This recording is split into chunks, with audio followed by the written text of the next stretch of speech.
I arrived at my daughter's wedding, carrying a keepsake from her late mother, a gift I had safeguarded for 17 years, as a promise I never forgot. But instead of walking her down the aisle, the groom looked at me with open contempt and said, "You don't belong here." I simply replied, "I understand." Then I turned and walked away. They thought I would disappear quietly, but all I needed was one phone call. And within days, the flawless mask he had so carefully built began to crack, and beneath the relentless ringing that followed his entire world came crashing down. Thank you so much for being here. Real quick, leave a comment below telling me where you're tuning in from. I'd love to know. Just so you're aware, this story blends some fictional details for storytelling and teaching purposes. Any resemblance to actual names or locations is unintentional, but the message that's valuable and worth your time. All right, back to the story. The velvet box in my jacket pocket weighed far more than it should have. I carried it from my house on Trad Street, through Charleston's winding roads, to the oak-lined entrance of Magnolia Plantation and Gardens. Afternoon sunlight filtered through Spanish moss hanging like curtains from ancient branches. Somewhere beyond the trees, a string quartet played something classical. Mozart, maybe Vivaldi, the kind of music Maggie would have named without hesitation. I never had her ear for composers, but I knew watches. The rose-gold Rolex Datejust inside that velvet box, worth nearly $18,000, had been Maggie's. She wore it every day until the aneurysm took her in 2008. 17 years. I'd kept it safe since waiting for the right moment to pass it to our daughter. Today was supposed to be that moment. I parked in the gravel lot and followed the wooden signs toward the ceremony site. White folding chairs lined the lawn before a flower-draped arbor. Magnolias, Maggie's favorite, bloomed despite the November chill. 68 degrees, unseasonably warm. Guests in pastel dresses and linen suits mingled near the pavilion, champagne glasses catching the light.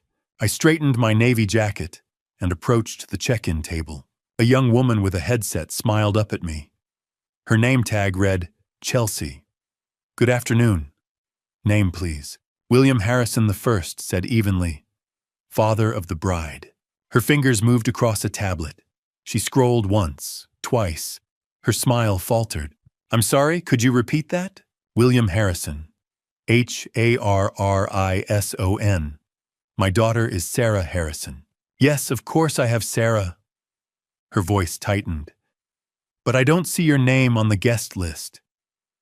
"Could it be under a different name?" "No," I said quietly. "There must be a mistake." She checked again, tablet-printed backup list. When she looked up, something had changed in her eyes. Discomfort. Maybe pity. "Sir, I'm really sorry. Your name isn't here." "Check again." She did. Same result. Behind me, guests began to notice. A couple whispered. An older woman frowned in my direction. "Let me get the event coordinator," Chelsea said, touching her headset. "That won't be necessary." The voice was smooth and controlled. Derek Palmer stepped from the pavilion's side entrance, immaculate in a tuxedo that likely cost more than my mortgage. Hair slicked back, smile sharp. "My son-in-law, as of 2 hours ago." "Mr. Harrison," he said coolly. "I didn't expect to see you here." "I'm Sarah's father," I replied. "Where else would I be?" He glanced at Chelsea, then back at me. "We discussed this.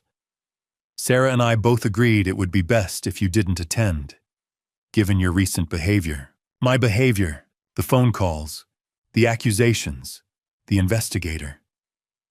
He waved a dismissive hand. "The instability. We didn't want a scene, for Sarah's sake." The velvet box pressed against my ribs. 29 years. Every scraped knee, every school play after Maggie died, every college tuition payment, every Sunday shrimp and grits dinner on my porch, all of it collapsing into this moment. "I need to see Sarah. That's not going to happen." He stepped closer, lowering his voice. "You don't belong here, Mr. Harrison. I suggest you leave quietly, unless you'd prefer security." I looked past him, through the open French doors of the pavilion. There she was. Sarah stood in the bridal suite surrounded by bridesmaids in lavender. White lace framed her face. Her dark hair was pinned up the way Maggie used to wear hers. She laughed at something someone said, and then just briefly she glanced toward the entrance. Our eyes met. I waited. For recognition. For confusion. For her to walk out and correct the mistake. She looked away. Derek's hand landed on my shoulder. Not rough. Just firm. Time to go. I shrugged him off and walked toward the parking lot. Behind me, the quartet shifted into Pachelbel's Canon. Sarah and I had danced to that at her high school graduation party, her feet on mine like when she was 6. I reached my car and sat beneath a sprawling oak. The velvet box rested in my palm. I had planned to give it to her at the reception. A private moment. Just us. Guests continued arriving, families laughing, a flower girl practicing her steps. No one looked at me. I was invisible, erased, but not powerless. I took out my phone and dialed Martin Caldwell, my attorney, my college roommate, the only person besides Sarah I had ever trusted completely. He answered immediately. "Will, how'd it go?" Through the windshield, I saw Derek greeting guests, smiling flawlessly. "Martin," I said quietly, "it's time. Execute the plan." Silence. "Are you sure?" "I've never been more sure." I started the engine. In the rearview mirror, Magnolia Plantation blurred into white chairs and hanging moss. I wasn't driving away in defeat. I was driving toward war. The road home felt longer than 20 miles. I barely noticed the turn from Magnolia Plantation, or the way the afternoon sun filtered through the oaks along Ashley River Road. My hands stayed fixed at 10 and 2 the way I'd taught Sarah when she got her learner's permit at 15. The velvet box rested on the passenger seat, now no longer hidden in my jacket pocket, but no less heavy. Halfway home, I passed the turnoff for MUSC Hospital, the Medical University of South Carolina, where my life split cleanly into before and after. November 14th, 2008. A Friday. Maggie had been loading the dishwasher. I was at the office reviewing blueprints when my phone rang. Sarah's voice, 12 years old, and shaking so badly I could barely understand her. "Dad, Mom fell down and she won't wake up. I made it home in 8 minutes." The ambulance was already there. Maggie lay unconscious on the kitchen floor, a coffee mug still clutched in her hand. Sarah sat on the stairs, knees pulled tight to her chest, watching paramedics surround her mother. At MUSC, a doctor with kind eyes and a grim mouth said words like cerebral aneurysm and catastrophic bleeding. We were allowed into the ICU for 10 minutes. Maggie was pale against white sheets, tubes threaded into her arms, machines beeping in a rhythm that would echo in my nightmares for months. She was barely awake. Sarah held my hand on one side of the bed. I held Maggie's on the other. Her wedding ring, simple gold, chosen in 1988, caught the fluorescent light. "Will," she whispered. "Promise me. Anything." I was crying. I didn't care. "Promise you'll give her everything. Every dream. Every chance I won't be here to give her." "I promise," I said. "I swear it, Mags." She squeezed my hand, then looked at Sarah, our terrified 12-year-old, and smiled. "I love you, baby girl." "Don't go, Mom," Sarah sobbed. But Maggie was already fading. The machines shrieked. Nurses rushed in. We were ushered into the hallway where Sarah collapsed against me, and I held her while the world ended. Margaret Harrison died at 48. No warning, no time to prepare. That promise became the blueprint for the next 17 years of my life. I became both father and mother. Some days I managed, some days I failed. But I kept showing up. In 2009, I learned to braid Sarah's hair. The first attempt looked like a bird's nest. By the 10th, I could manage a French braid that impressed other parents. She never complained while I fumbled with bobby pins and elastic bands. She'd sit on the bathroom counter legs, swinging, trusting me to learn. In 2012, she applied to the Charleston School of the Arts. Her portfolio required professional supplies, expensive ones. I sold Maggie's vintage Cadillac, the car I'd never driven after she died. It paid for easels, oil paints, canvases, and weekend tuition. In 2015, Sarah changed course from art to marketing. I had secretly hoped she might follow me into architecture. She'd loved visiting job sites as a child, asking about foundations and load-bearing walls. But marketing made her happy, so I supported it.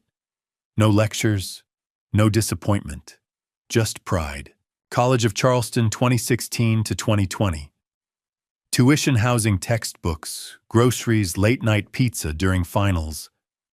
I took extra consulting work, renovations, additions, anything that paid. The total cost reached just over $84,000. I never told her the number. She didn't need that burden, and every Sunday without fail she came home. 1 o'clock sharp, she'd walk through the door of our house on Trad Street. We'd cook shrimp and grits, Maggie's low-country recipe. I peeled the shrimp. Sarah stirred the pot, adding butter and cheese until it was rich and creamy. We'd sit on the back porch, plates on our laps, and talk about her classes, her friends, her plans. She always left by 5, always hugged me at the door, always said, "Love you, Dad." For 17 years, that was our rhythm, our foundation, until Derek. I pulled into the driveway at 142 Trad Street and turned off the engine. The house looked the same, blue shutters, white trim, the porch swing Maggie and I hung in 1995. But everything felt altered. I picked up the velvet box and opened it. Maggie's Rolex gleamed in the fading light. Her grandmother's watch passed down through 3 generations, now waiting for Sarah. On our 20th anniversary in 2006, she'd laughed over champagne. One day this goes to Sarah, or whoever she marries, whoever joins this crazy family. I had planned to give it to Sarah today at the reception. A quiet moment between us. Your mother wanted you to have this. She'd be proud. Now it rested in my palm, cold and unused. I had kept my promise. I gave Sarah love, education, stability, every opportunity Maggie wouldn't live to provide. I braided her hair, sold the car, paid the tuition, showed up every Sunday. I gave her everything. But somewhere between the shrimp and grits dinners and the graduation ceremonies, between the bedtime talks and the porch conversations, I lost her. Not to time, not to adulthood, to him. I can pinpoint the exact moment our lives changed. May 14th, 2024. Sarah called, her voice bright with something I hadn't heard in months. "Dad, I'm bringing someone to dinner tomorrow. Someone special." I spent the next afternoon preparing a low-country boil, shrimp, sausage, corn, potatoes in a spicy broth. Maggie's recipe. The kind of meal you eat with your hands around a newspaper-covered table. The kind that says family. Sarah arrived at 6:30 with a man who looked like he'd stepped out of a magazine. Derek Palmer. Tall, maybe 6'2", with slicked-back dark hair and a jawline sharp enough to cut glass. His charcoal suit probably cost more than most people's rent. Italian leather shoes, polished to a shine. Except I noticed the scuffs along the heels. To Mr. Harrison, his handshake was firm, almost too firm. Derek Palmer, I've heard so much about you. He glanced around my foyer, the exposed brick, the heart pine floors, the antique chandelier Maggie and I had salvaged decades ago. This place has real old-fashioned charm. Old-fashioned. The phrase landed with a faint edge. Over dinner, Derek dominated conversation. Real estate development, he said. High-end residential projects. He name-dropped Charleston families I vaguely recognized and mentioned a 7-figure deal closing soon. I asked about his company. What projects had he completed? Derek smiled and pivoted. Confidentiality agreements. Investors get nervous if details leak. Fair enough, but vague. I mentioned a renovation project I'd worked on downtown. Sarah used to visit the site on weekends wearing a plastic hard hat. Derek interrupted. That's sweet, Mr. Harrison. But let's focus on the future, not the past, right, Sar? Sar, diminutive, possessive. Later, when I suggested grabbing dessert on King Street, Derek patted his pockets. Would you believe I forgot my wallet, Sarah? You mind? She paid. Without hesitation. I noticed other things too. His watch looked like a Rolex Submariner black face oyster bracelet crown logo. But I knew watches. Maggie's Rolex was real. This wasn't. The second hand ticked instead of sweeping. A decent fake. And when Derek gestured broadly, telling some story about impressing investors, I saw his shoe soles. Worn. Scuffed. Months of use. A man in expensive clothes he couldn't afford to replace. When I mentioned my architecture firm, Derek's tone shifted. Architecture, huh? Must have been a different world back in your day. I let it go. By July, Derek had moved into Sarah's apartment on Wentworth Street. She invited me for dinner. I brought a gift, a first edition Palladio, a book about architecture Sarah had loved as a child. Derek flipped through it and set it aside. "Sar, does your dad know you're not into this stuff anymore?" Sarah flushed. "Dad, it's beautiful. Thank you." But she didn't open it again. Derek also mentioned with apparent concern that Trad Street seemed pretty isolated for an older guy. The subtext was clear. You're old. Alone. Vulnerable. I was 67. I didn't need help from a 31-year-old wearing a fake Rolex. Over those months, I watched Sarah change. She deferred to Derek's opinions, apologized for things that didn't need apologies, wrong wine, laughing too loud. She checked her phone constantly, like waiting for permission. Then on January 15th, I learned my daughter was engaged. Not from her, from Facebook. The notification popped up while I reviewed invoices. A photo, Peninsula Grill, candlelit Sarah's left hand, showing a diamond ring. Derek's arm around her smile, perfect. The caption read, "She said yes. Building our future together in Charleston."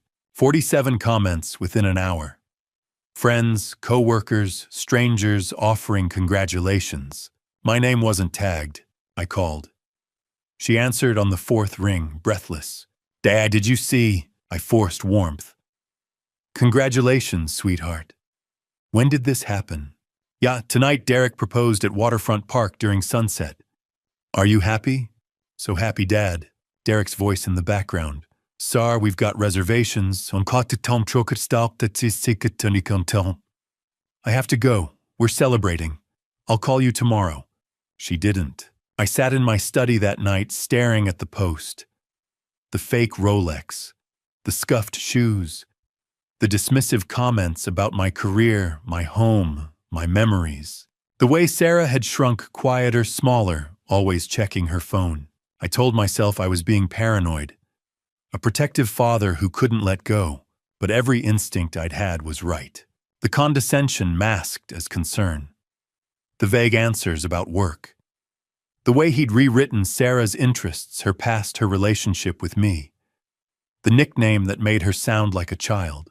I'd seen it all from that first dinner, and I'd ignored it, because I didn't want to be the overbearing father, because I thought she'd resent me, because I believed she'd see through him eventually. I was wrong. Derek hadn't just entered our lives that May evening. He'd started erasing me. Erosion doesn't announce itself. It happens slowly, water on stone, Sunday after Sunday. For 17 years since Maggie died, Sarah had come home for dinner every Sunday at 1 o'clock. We'd cook shrimp and grits together, her stirring the pot while I peeled the shrimp. Then we'd sit on the back porch with plates balanced on our laps and talk for hours. About her week, her work, her dreams. It was the rhythm that held us together after we lost Maggie. The first cancellation came mid-July, 2 months after I met Derek. A text, "Dad, so sorry. Derek booked us a couple's brunch thing. Rain check." I texted back, "No problem. Next week." Next week, another text. Derek surprised me with a weekend trip to Savannah. "I'll make it up to you." The third Sunday, she didn't mention dinner at all. I had to text her. "Still on for today?" Her reply came an hour later. "Dad, Derek thinks we should create our own traditions as a couple. Maybe we can do dinner every other week instead." Every other week became once a month. Then nothing. By September, I stopped asking. I'd still cook on Sundays. Old habits. I'd set one place at the table instead of two, eat alone, then sit on the porch with my coffee and watch the light fade through the oak trees. The silence felt heavier each week, louder somehow than 17 years of conversation had ever been. I told myself it was natural. She was building a life with Derek. This was what letting go looked like, but it didn't feel like letting go. It felt like being erased. In November, I invited them both to Thanksgiving at my house. I'd been planning the menu for weeks, low-country-style turkey with oyster dressing, Maggie's recipe, the kind of meal that takes all day and fills the house with warmth. Sarah called to decline. Her voice was apologetic, rushed. "Derek's grandmother in Atlanta is really sick, Dad. We need to be there for her." "Of course." I kept my voice steady. "Tell her I hope she feels better." "Thanks, love you." "Love you too, sweetheart." I spent Thanksgiving alone. Turkey breast for one. Instant stuffing. I ate in front of the television and tried not to think about the empty chairs. 3 days later, Vincent Hughes stopped by my office. Vincent and I had been business partners for 20 years. He ran the construction side of our projects. I handled design. He was blunt, practical, the kind of friend who told you the truth, even when it stung. "Well, I saw Sarah and that boyfriend of hers at Hall's Chop House on Thursday, Thanksgiving Day. Figured you all had some kind of family disagreement." I set down my coffee. "What?" "They were at a table near the window. Looked like they were celebrating something." He paused. "You okay?" I wasn't. There was no sick grandmother. Derek had lied. And Sarah, my Sarah, who'd never been good at lying, who used to confess to breaking things before I even noticed they were broken, had gone along with it. I called her that night. It went to voicemail. I didn't leave a message. December brought a different kind of hurt. The American Institute of Architects South Carolina chapter awarded me their Lifetime Achievement Award. 40 years of work distilled into a plaque and a 5-minute speech at the Charleston Gaillard Center. Over 200 people attended, colleagues, former clients, friends I'd known since college. I invited Sarah 6 weeks in advance. She promised she'd be there. The night of the ceremony, I scanned the audience from backstage. Rows of familiar faces. Empty seat in the 3rd row where I'd reserved her spot. When they called my name, I walked across the stage and accepted the award. I gave my speech, thanked my mentors, my team, the city that had given me a career. At the end, I added, "And to my daughter Sarah, who I hope is proud." The applause felt hollow. Afterward, as I shook hands and posed for photographs, my phone buzzed. A text from Sarah, "Dad. I'm so sorry. Derek wasn't feeling well, and I had to stay home with him. Congrats on the award." I stepped into the hallway and called her. Derek answered. "Mr. Harrison, hey. Sarah's in the shower right now. She feels terrible about missing tonight. Can she call me when she's out?"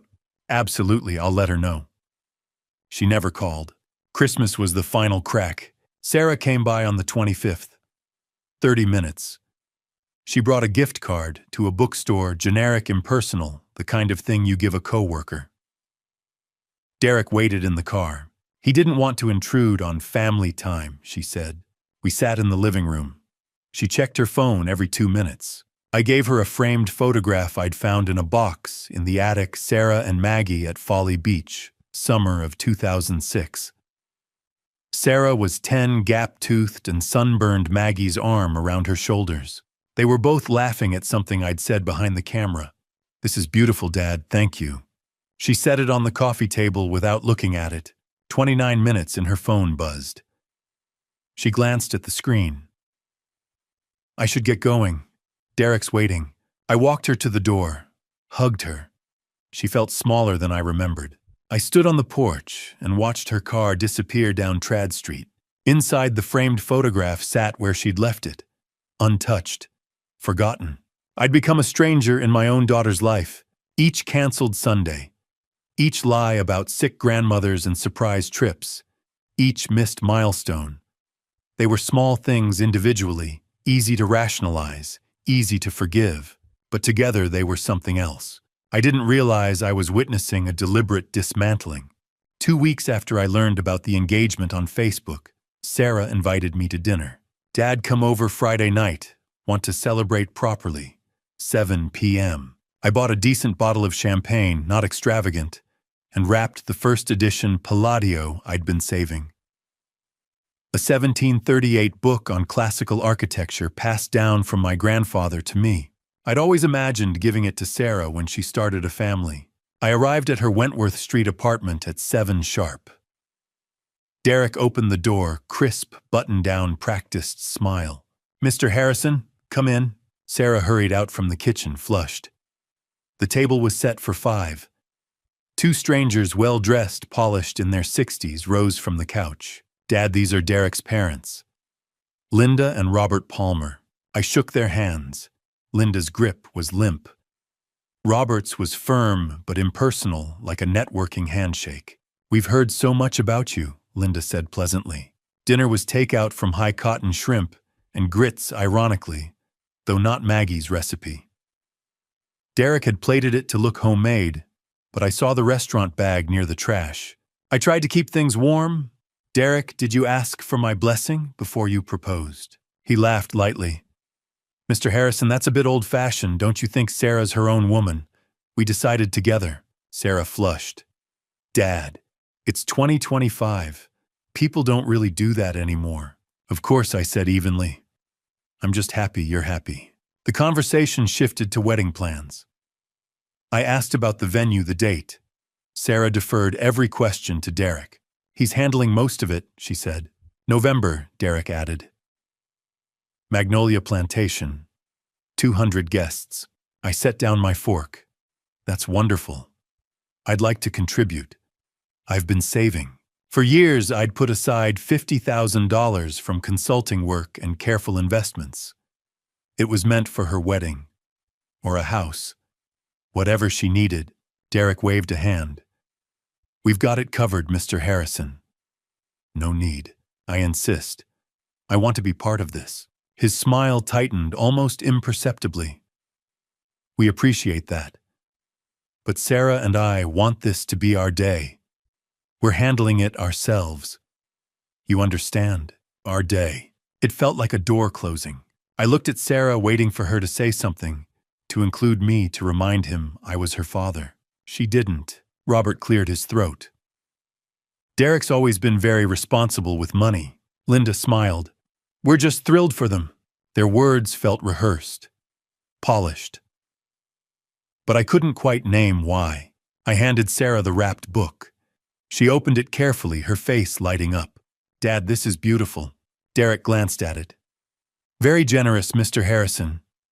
Though I'm not sure where we'd put it. Our place is pretty minimalist." Sarah set it aside, unopened, beyond the title page.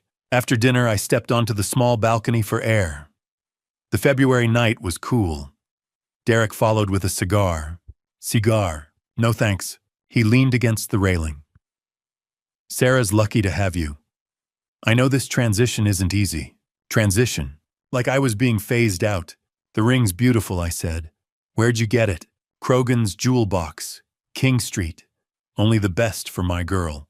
I nodded. Maggie and I had bought her Rolex there years ago, but something about Sarah's ring had bothered me since I saw the engagement photo. The setting looked too perfect, too pristine, as if it hadn't settled against skin. A week later, I found myself walking past Krogan's and stepped inside. A boutique manager greeted me. Her name tag read, "Diana Sutton." "Can I help you?" "My daughter just got engaged," I said. "Beautiful diamond ring. Platinum setting." "Congratulations," she smiled. "Did she get it here?" "I believe so. We do custom work," she said. "We also offer a lease program for proposals. Some couples prefer it for photos, $500 a month. They return it after, then purchase or resize a permanent ring." I kept my face neutral. "That's practical. It's popular with younger clients." I thanked her and left. $500 a month. Leased. Returned after photos. Derek's ring wasn't permanent. It was a prop. I didn't confront him. I didn't tell Sarah. What would I say? "Your fiancé leased your engagement ring." She'd think I was trying to undermine her happiness. She would choose him. I drove home thinking about the Palladio book sitting unopened on her side table. That night, she texted, "Thanks for coming tonight, Dad. Love you." I replied, "Love you too, sweetheart." But the distance inside those words felt vast. "We want this to be our day. You understand?" I did understand. Every decision made without me.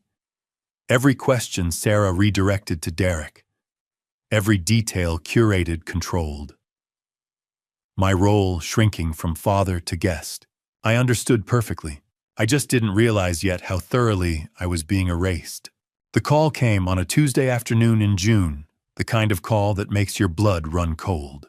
I was in my study at home, reviewing blueprints for a small consulting project, a residential addition in Mount Pleasant, when my phone rang. The name on the screen stopped me mid-thought. Howard Sterling, First National Bank. Howard and I had known each other since college. We'd played intramural basketball together, pulled all-nighters before exams, stayed friends through 40 years of life in Charleston. He managed the downtown branch now, and Sarah had opened her first savings account there when she turned 16. "Will," he said when I answered. No greeting, no small talk. "I need you to come in as soon as possible. It's urgent. It's about Sarah." My stomach dropped. "Is she okay?" "She's fine, physically. But there's something you need to see." "How soon can you get here?" 20 minutes. I made it in 15. Howard's office was on the second floor of the old banking building on Meeting Street. The one with the marble columns and brass fixtures that had been there since the 20s. He closed the door behind me and gestured to the chair across from his desk. "Well, I'm going to show you something, and I need you to stay calm." He slid a stack of papers across the desk. A loan application. Home equity line of credit. $425,000. The property listed was Sarah's apartment on Wentworth Street, the one I'd helped her buy when she graduated from College of Charleston in 2020. A down payment gift, the kind of thing a father does when he's planned and saved for years. The applicant's name, Sarah Harrison. The signature at the bottom, neat looping, confident. But wrong. Our loan officer flagged this 2 weeks ago, Howard said quietly. The applicant, supposedly Sarah, came in to apply for the HELOC. She seemed nervous, rushed, kept checking her phone. The officer noted it in the file. "Sarah wouldn't take out a loan without telling me." "I know. That's why I ran a handwriting comparison." Howard pulled out another sheet, a signature card from Sarah's savings account, the one she'd signed at 16. He laid it next to the loan application. They didn't match. The savings account signature was rounded, almost childish the way Sarah had written back then. The loan signature was sharper, more controlled. Similar enough to pass a casual glance, but not the same hand. The co-signer listed here is Derek Palmer," Howard continued. "But he has no ownership stake in the property. It's Sarah's apartment, solely in her name." I stared at the papers, my vision narrowing. "You're saying Derek forged her signature?" Howard nodded. "I can't prove intent without a formal investigation. But yes, that's what it looks like." The loan was denied. Our officer's notes raised enough red flags. But Will, if he tried this once, he didn't need to finish the sentence. I left the bank and drove straight to Martin Caldwell's office. Martin and I had been roommates at Clemson in the 70s. He'd gone to law school. I'd gone into architecture. But we'd stayed close. He'd handled Maggie's estate after she died. He'd reviewed contracts for my firm. And when I'd called him from Magnolia Plantation back in November, telling him to execute the plan, he'd known exactly what I meant. His office was in a renovated historic building on Broad Street, all exposed brick and tall windows. He poured us both coffee and listened while I explained. When I finished, Martin's jaw was tight. He pulled a legal pad toward him and started writing. "First, you file a police report. Attempted fraud. Charleston PD will open a case. Will that protect Sarah? It creates a paper trail. If Derek tries again, there's documentation." But Martin set down his pen. "You need to understand something. If you go to Sarah with this right now, Derek will twist it. He'll say you're trying to sabotage their wedding because you're jealous. Because you can't let go. And Sarah will believe him. The truth of that landed like a punch. What do I do? We build a case. Airtight. Irrefutable. Something Derek can't talk his way out of. Martin opened his laptop. Let me run a background check. Full public records search. It took 20 minutes. When Martin turned the screen toward me, I felt the air leave the room. Derek Palmer, Jr. Born 1993, Atlanta, Georgia. Bankruptcy filing 2021, Fulton County, Georgia. Total debt $890,000. A failed real estate LLC.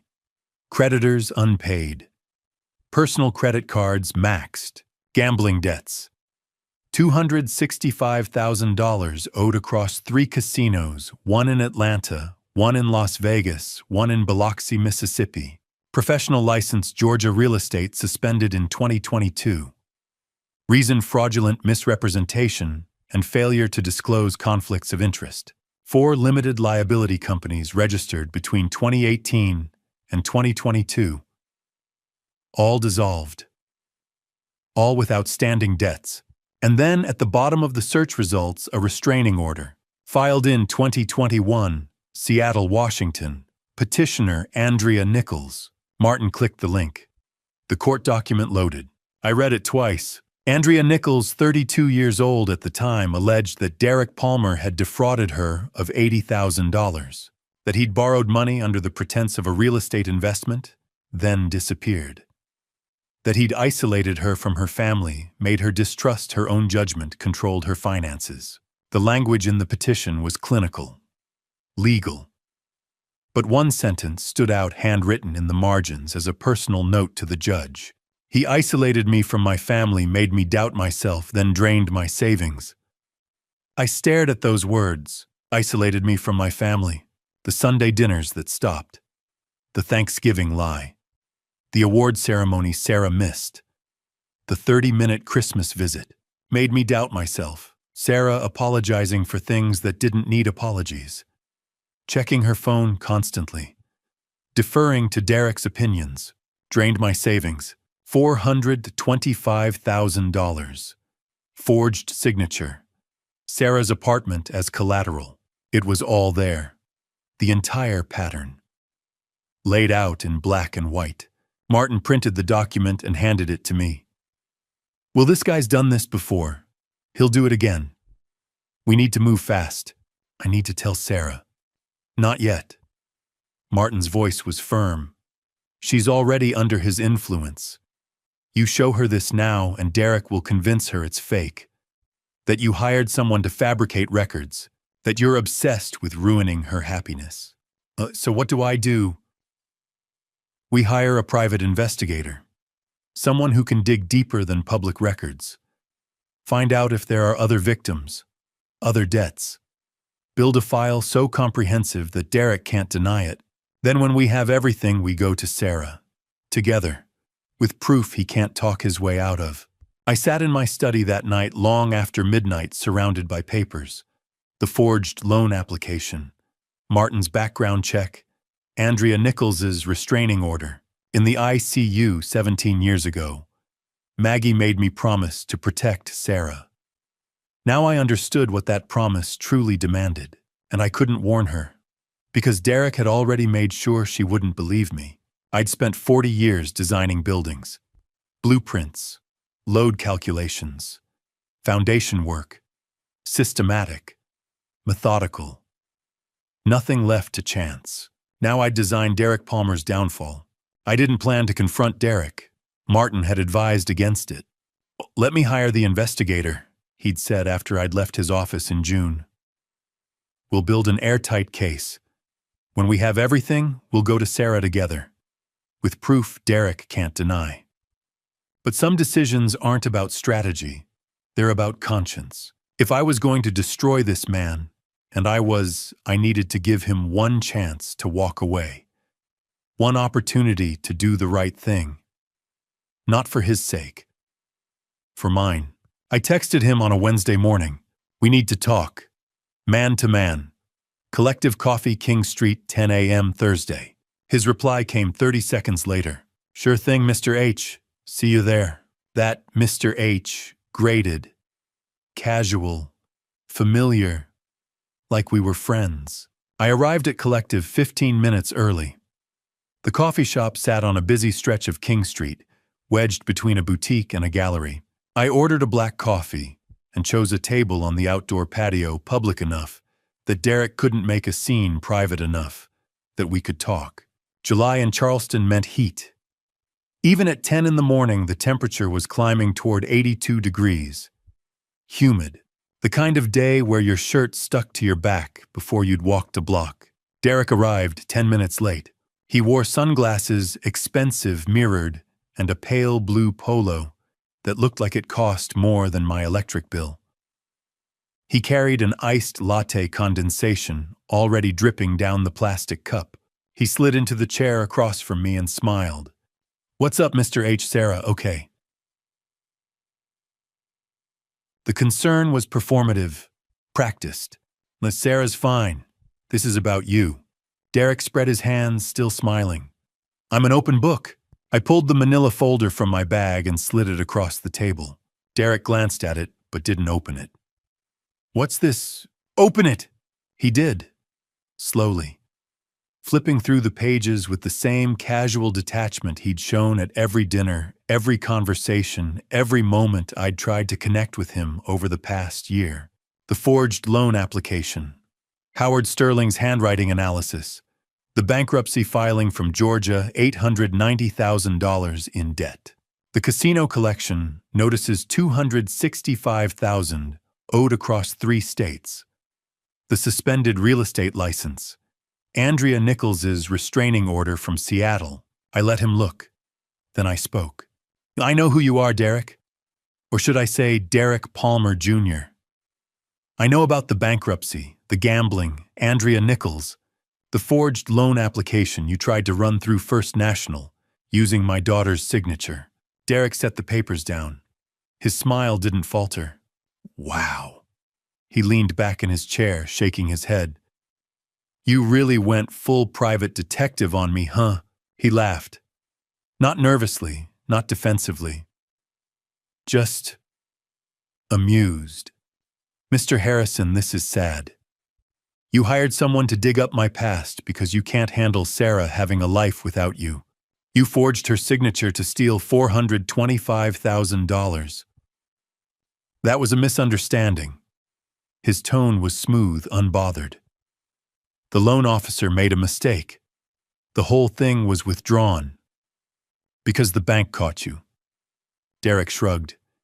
He picked up his iced latte and took a long sip, looking at me over the rim of the cup like I was a child throwing a tantrum. Okay," he said finally. "Let's say hypothetically any of this is true. What are you going to do to Sarah?" He laughed again. "She won't believe you. She'll think you're sabotaging us because you're jealous, because you can't let her go." I kept my voice level. "I'm giving you a chance, Derek. Break off the engagement. Walk away. I won't press charges. I won't tell Sarah about the forgery or Andrea or any of this. Just leave." The smile vanished. Derek set down his cup. He leaned forward, elbows on the table, and slowly removed his sunglasses. His eyes were cold, flat. The charm was gone. "You really don't get it, do you?" His voice was different now. Lower, deliberate. "When Sarah is mine now. She stopped needing you months ago. She doesn't want your approval, your money, or your outdated values. She wants me. She's my daughter. She's my fiancée." Derek's tone hardened. "And after we're married, she'll be my wife. Legally, financially, emotionally, mine. You'll be the old man she has to visit out of obligation twice a year. If that." I felt my pulse quicken. "If you think I'll let you destroy her life." "What are you going to do, old man?" Derek interrupted. "Sue me. Call the cops. Show Sarah these papers." He tapped the folder with one finger. "She'll pick me, every time. You know why, because I give her something you never could. Freedom. From your suffocating, pathetic neediness."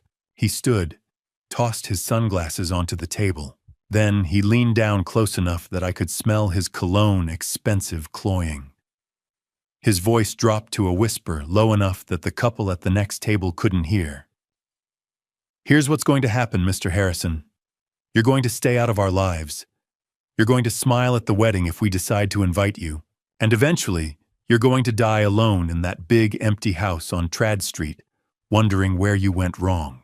He straightened, picked up the manila folder, and tore it in half. The documents fluttered onto the table like confetti. Torn. Ruined. "See you at the wedding," Derek said. He slid his sunglasses back on and walked away. I sat there frozen while Charleston moved around me. Tourists strolled past with shopping bags. A college kid on a bike wove through traffic. The barista inside called out an order. "Iced caramel macchiato for Jessica." The torn papers sat on the table in front of me. Evidence. Proof. Ripped apart like they meant nothing. But I had copies. I'd made 3 sets before I'd even left the house. I'd given Derek a chance to walk away, a chance to do the right thing, to disappear quietly and leave Sarah alone. He'd chosen war instead. So be it. Derek didn't waste time. Within 2 weeks of our coffee shop confrontation, the first crack appeared in my professional reputation, a foundation I'd spent 40 years building. The call came from a potential client, a couple referred by an old colleague who wanted to add a sunroom to their Mount Pleasant home. Simple project. The kind I could design in my sleep. "Mr. Harrison, we've decided to go in a different direction," the wife said, her voice apologetic. "We read some reviews online and, well, we're just going to explore other options." I thanked her and hung up. Then I opened my laptop and searched for my firm, Harrison Architecture, Charleston, South Carolina. The listing popped up immediately. For over a decade, it had carried a 5-star rating. 23 reviews, all glowing. Clients I'd worked with since the 90s, people who trusted me with their homes, their budgets, their dreams. Now it showed 3.2 stars, 7 new reviews, all 1 star, all posted within the past week. I clicked on the first one, unreliable and erratic. Missed multiple deadlines. Would not recommend. I'd never missed a deadline in 40 years. The second review was outdated designs, refused to listen to modern input, seemed stuck in the past. Third, he seemed confused and forgetful during our consultations. Possibly dealing with cognitive issues, I felt uncomfortable moving forward. Fourth, unprofessional and hostile when questioned about his work. Not worth the hassle. Every review was anonymous. Fake names, generic profiles with no photos. But the damage was real. I took screenshots, sent them to Martin Caldwell. Then I tried to report the reviews to Google. The automated system required proof of fraud documentation, legal filings, evidence that could take weeks to compile. By then, the damage would be done. I sat at my desk, staring at the screen, and understood. Derek wasn't just attacking me. He was attacking my livelihood, my credibility, the professional reputation that had sustained me and Sarah for decades. 3 days later, Vincent Hughes called. Vincent ran the construction side of our partnership. We'd worked together for 20 years. He was blunt, practical, the kind of friend who'd tell you when you had spinach in your teeth or when a project was headed south. His voice was tight when I answered. "Will, I need to ask you something, and I need you to be straight with me." "Of course." "I got a call this morning. A man. Wouldn't give his name. He asked if I was aware of your recent behavioral issues. Said he was concerned for your well-being. Suggested I consider stepping back from our partnership." My stomach dropped. "What did you say?" "I told him to go to hell." Vincent paused. "But Will, what the hell is going on? Are you okay?" "I'm fine, it's Derek. Sarah's fiancé." "Yes," Vincent swore, colorfully. "That son of a..." He stopped himself. "What are you going to do?" "Document everything. Martin's building a legal case. You need me to testify, write a statement, anything. I'll let you know. Thank you, Vincent. You've got my back, Will. Always. I hung up, but the call left me shaken. Derek wasn't just spreading lies online. He was contacting my business partners, my colleagues, people I'd worked with for decades, trying to isolate me, trying to convince them I was unstable. 2 weeks later, I received certified mail. The return address was the South Carolina Board of Architectural Examiners. My hands were steady as I opened it, but my pulse wasn't. It was a formal notice. Someone had filed a complaint against me. The complainant was anonymous. The allegations were vague that I had engaged in unethical conduct by harassing a client's family member and demonstrating erratic behavior inconsistent with professional standards. There were no specifics, no dates, no incidents, no evidence, but it required a response, written within 30 days. I picked up the phone and called Roger Stevenson. Roger chaired the board. We'd known each other for 20 years through the American Institute of Architects. He'd attended my award ceremony last December, the one Sarah had missed. "Will," he said when he answered. His tone was formal, cautious. "I assume you're calling about the complaint." "I am.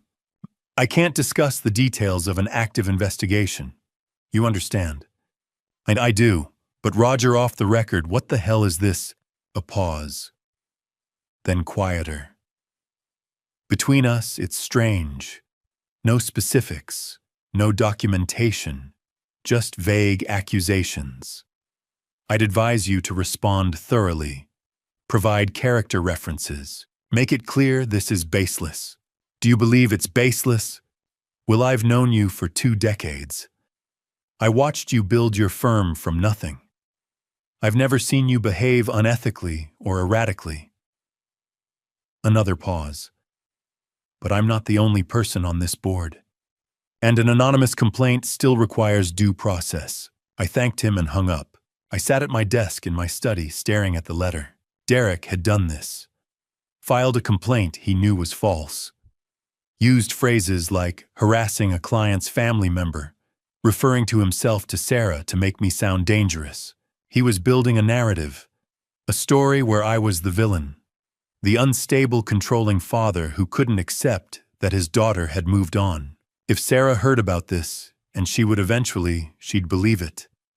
She'd think I was falling apart, losing my grip on reality. And when I tried to warn her about Derek's past, about the forgery and the bankruptcy, and Andrea Nichols, she'd dismiss it as the paranoid ramblings of a man in decline. I pulled out a legal pad and started writing. A point-by-point rebuttal. 40 years of clean professional conduct. Letters of recommendation from colleagues. Testimonials from clients. Then I called Martin. "Derek's escalating," I said. "We need to move faster." "Agreed. I've got the investigator digging into Derek's associates, trying to find more victims, more restraining orders. Anything that proves a pattern." "How long?" "A few weeks, maybe less. The wedding's in 5 weeks." "I know." Martin's voice was grim. "We'll have something by then, I promise." I hung up. Alone in my study, I stared at the certified letter, the fake Google reviews, the notes from Vincent's call. Derek wasn't just trying to steal Sarah. He was trying to erase me, my reputation, my credibility, my sanity in her eyes. I could fight back publicly, defend myself. Issue statements, hire a PR firm, flood the internet with rebuttals. But that's what Derek wanted. An emotional, desperate old man. Someone Sarah would pity. Someone she'd dismiss. So I did what I'd always done best. I designed a strategy, brick by brick. The first brick in my strategy was hiring someone who specialized in uncovering truths people wanted buried. Martin Caldwell knew a private investigator. A good one. "His name's Aaron Briggs," Martin said when I met him at his office on Broad Street. "Former Charleston PD, 15 years on the force before he went private. He's thorough, discreet, and he doesn't quit until he has answers." Aaron arrived 20 minutes later. Mid-40s gray hair, cropped short, wearing a button-down shirt and khakis. He had the calm, assessing demeanor of someone who'd spent years interviewing suspects and witnesses. He shook my hand, sat down, and pulled out a notebook. "Mr. Caldwell gave me the basics," he said. "But I need everything you've got. Names, dates, addresses, social media profiles, photos. Anything that helps me build a timeline." I slid a folder across the table. Inside, printouts of Derek's LinkedIn profile, his Facebook posts, Instagram photos where Sarah had tagged him, copies of the forged loan application Howard Sterling had flagged, the bankruptcy filing Martin had uncovered, Andrea Nichols's restraining order from Seattle. Aaron flipped through the pages, nodding occasionally. "This is a good start. I'll run a full background check, criminal records, civil filings, employment history, known associates. If there are other victims, I'll find them." "Yo, how long?" "Not 2 weeks. Maybe less if I catch a break. And your fee, $200 an hour. I'll need a $5,000 retainer to start." I wrote the check without hesitation. 2 weeks later, Aaron delivered his report. It was 47 pages long. Martin and I sat in his office, the document spread across the conference table, and read through it together. Slowly, methodically. What we found was worse than I'd imagined. Derek Palmer, Jr. Born March 3, 1993 in Atlanta, Georgia. 32 years old. He claimed to hold an MBA from Emory University. Aaron had verified he'd never attended. He'd used multiple names over the years. Derek Palmer, DJ Palmer, and in Seattle during his time with Andrea Nichols, he'd gone by Derek Paulson. The bankruptcy filing from 2021 listed $890,000 in debt. A failed real estate limited liability company. Unpaid creditors. Personal credit cards maxed out. His gambling debts totaled $265,000, spread across 3 casinos, Harrah's Cherokee in North Carolina, the MGM Grand in Las Vegas, and Beau Rivage in Biloxi, Mississippi. Collection agencies had filed liens against him in all 3 states. His Georgia real estate license had been suspended in 2022 for fraudulent misrepresentation and failure to disclose conflicts of interest. He'd registered 4 separate LLCs between 2018 and 2022. All of them had been dissolved. All of them had left unpaid debts. And then there were the restraining orders. The first was Andrea Nichols from Seattle. I'd already seen that one. Derek had defrauded her of $80,000, then vanished. The second was new. Vanessa Dalton, Charleston, South Carolina, filed in 2021. According to the petition, Vanessa was a 30-year-old interior designer. She'd met Derek in 2020 at a networking event for local business owners. He'd introduced himself as a real estate developer with projects across the Southeast. They dated for 8 months. He'd proposed. She'd said yes. Then Derek had asked her to invest $45,000 in a condominium development project in Mount Pleasant. A sure thing, he'd said. High returns, low risk. The project didn't exist. When Vanessa had started asking questions, Derek had deflected, delayed. And then one day, she'd discovered that a diamond bracelet her grandmother had given her, a family heirloom worth $9,500, was missing. Derek had pawned it. She'd filed a restraining order. The bracelet had been recovered, but Derek had never been criminally prosecuted.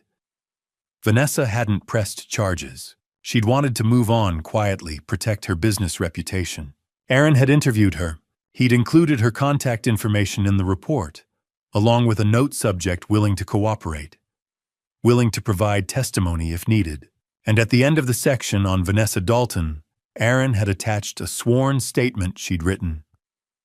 I read it twice. Derek Palmer isolated me from my family. He made me distrust my own judgment.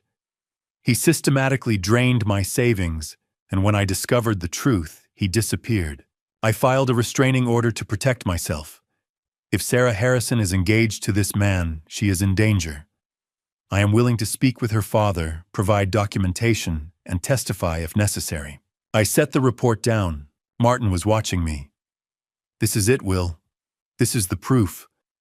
Derek's not just a con artist. He's a serial predator. Andrea in Seattle, Vanessa here in Charleston, now Sarah. One of 3 women, I said quietly. 3 victims, same pattern every time. Isolation, manipulation, financial exploitation. And Sarah's next. Martin leaned forward. We need to move fast. The wedding's in 4 weeks.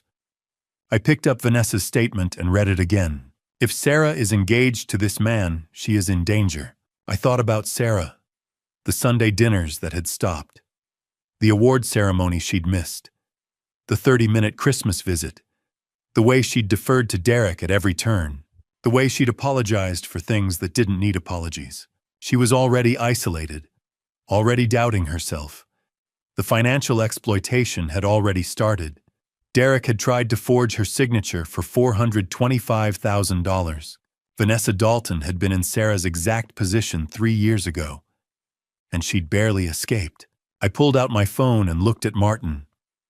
Set up a meeting with Vanessa Dalton. I want to hear her story firsthand. Martin hesitated. Will, are you sure this is getting heavy? Once you talk to her, once you hear what Derek did, there's no going back. I've never been more sure of anything in my life. Martin nodded. He picked up his phone and started dialing. I sat back in my chair, staring at the 47-page report. Derek had done this before. To Andrea. To Vanessa. He was doing it now to Sarah. And if I didn't stop him, he'd do it again. To someone else's daughter, someone else's sister, someone else's friend. This wasn't just about protecting Sarah anymore. It was about stopping a predator. Derek had done this before. He'd do it again, unless I stopped him. The call came on a Tuesday morning, 2 weeks before the wedding. Sarah's voice sounded tentative, almost fragile.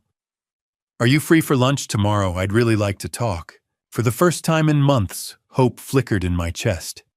Maybe the distance between us wasn't insurmountable. Maybe my daughter still existed somewhere beneath Derek's influence. Of course, sweetheart, anywhere you want.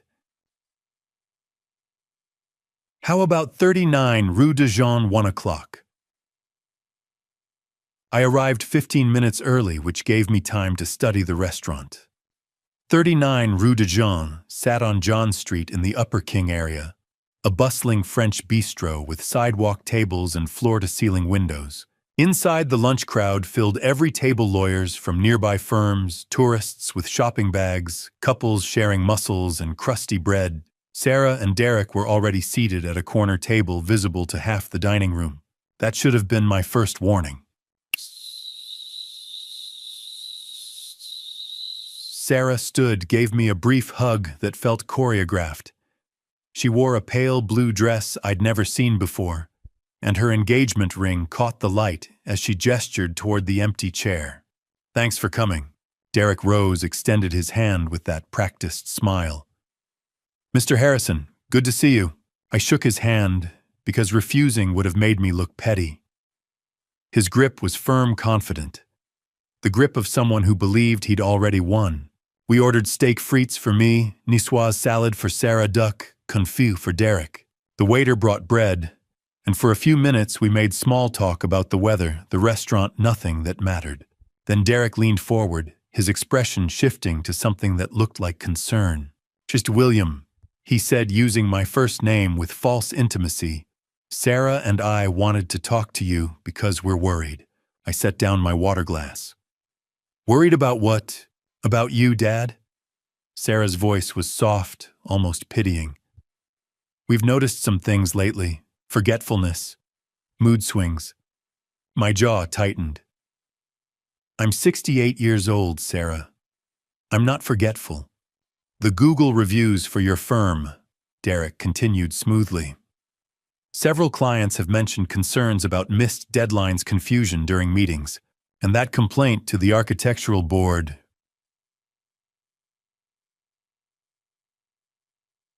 That complaint was false.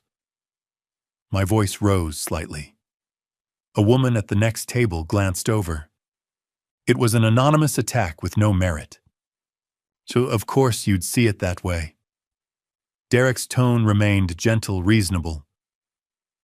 But from the outside, it looks like a pattern. The reviews, the complaint, your behavior at our engagement dinner, my behavior. I could feel heat climbing my neck. You're the one who refused my financial help, who dismissed every attempt I made to be part of your lives. See, this is what we're talking about. Derek looked at Sarah, then back at me. This anger, this paranoia. Sarah told me you even hired a private investigator to dig into my background. The trap snapped shut. Every eye in our corner of the restaurant was now turned toward us. I could see it in their faces, the older man, with the raised voice, the young couple trying to calm him down. To them, I looked exactly like what Derek was painting, an unstable father who couldn't accept his daughter's independence. I hired an investigator. I said, fighting to keep my voice level, because you forged my daughter's signature on a mortgage application. Because you're bankrupt. Because you have a restraining order from a woman in Seattle you defrauded of $80,000. Sarah's face went pale. Dad, stop. There's another victim right here in Charleston, Vanessa Dalton. You stole $45,000 from her and pawned her grandmother's diamond bracelet. This is exactly what the doctor warned us about. Derek's voice was so calm, so patient. He placed his hand over Sarah's on the table.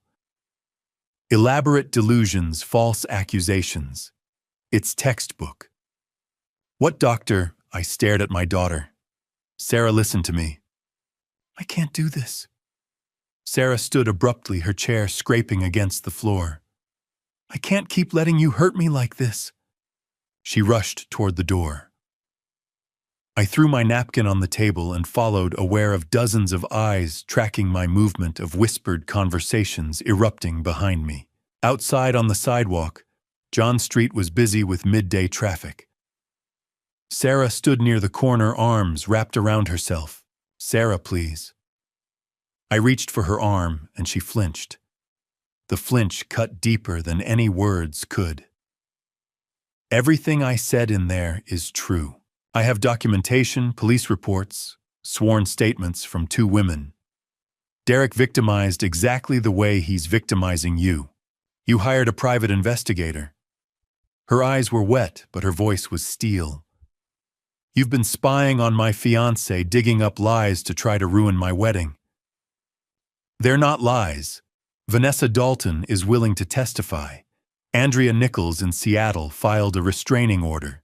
Derek Palmer Jr. filed for bankruptcy in Georgia in 2021 for $890,000. Stop.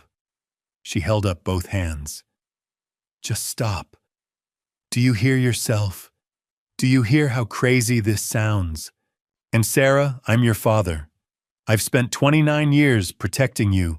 The only person I need protection from right now is you. Her voice broke, and a single tear rolled down her cheek. The only person hurting me right now is you, Dad. The words hung in the humid Charleston air between us. Derek appeared in the restaurant doorway, paid the bill visible in his hand, concern etched across his features. He walked over and gently placed his arm around Sarah's shoulders. Come on, sweetheart, he murmured. Let's go home. She let him lead her away. Didn't look back. I stood on that sidewalk for a long time, watching tourists stream past, watching life continue as if my world hadn't just collapsed. Through the restaurant window, I could see our table being cleared, the other diners returning to their meals and conversations. Derek had orchestrated this perfectly. He'd chosen a public venue, baited me into anger, and positioned himself as the concerned son-in-law trying to help a deteriorating old man.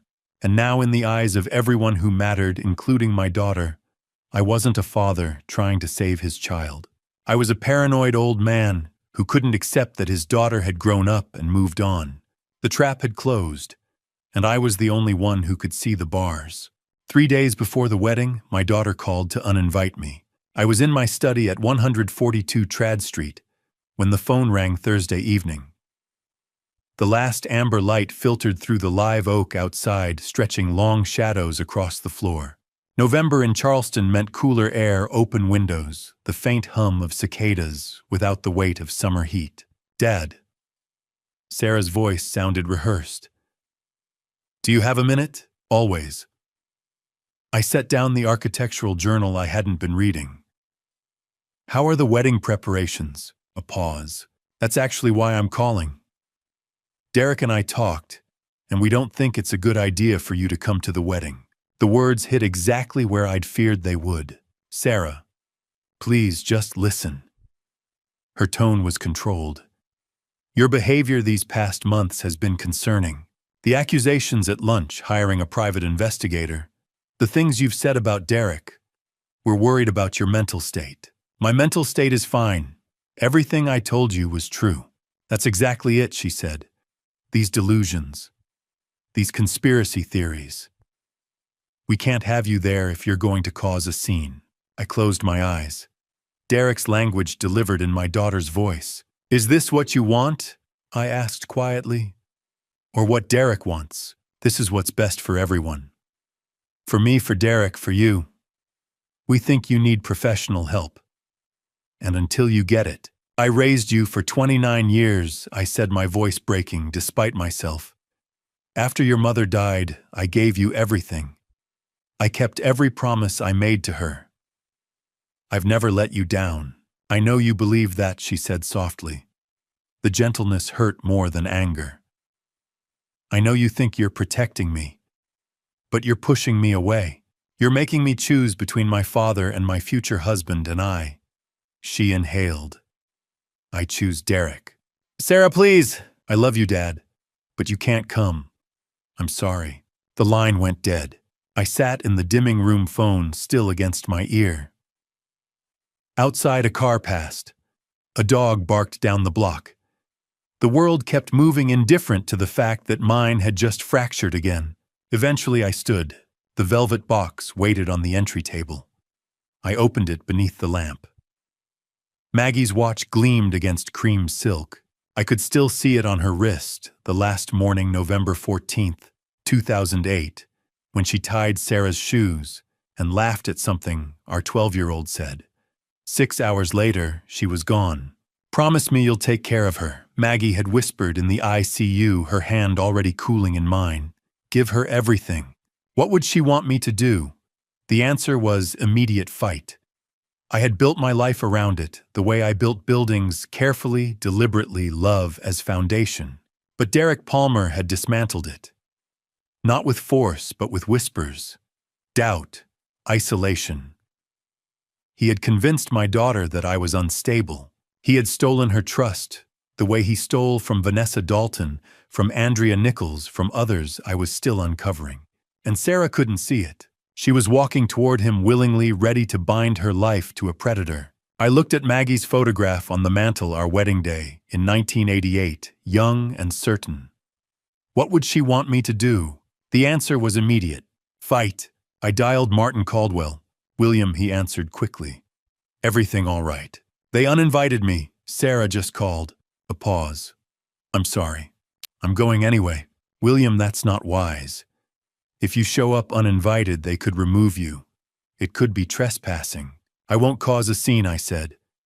"But I won't let her marry him without one last fight. I have a plan." "What plan?" "Trust me. I've spent 40 years designing structures that last. I know how to be strategic." "William, be ready Saturday afternoon. Keep your phone on." I ended the call before he could argue further. For a long moment, I stood in the quiet house where I had raised Sarah, where Maggie's presence still lived in every room. Grief hardened into clarity. Derek thought he had won. He had isolated my daughter, damaged my reputation, erased me from the most important day of her life. He had built a narrative where I was the threat, but he had underestimated something fundamental: a father. I went to my study and began assembling what I would need: Aaron Briggs's 47-page investigative report, Vanessa Dalton's sworn statement, Andrea Nichols's restraining order, the forged loan application with the mismatched signature. I pulled my navy suit from the closet, the same one I had worn when I'd first been turned away at the venue. I placed the velvet box beside it, Outside Charleston settled into evening. Lights flickered on along Trad Street. The city that had watched me build a career, bury my wife, raise a daughter, and now prepare for one final confrontation.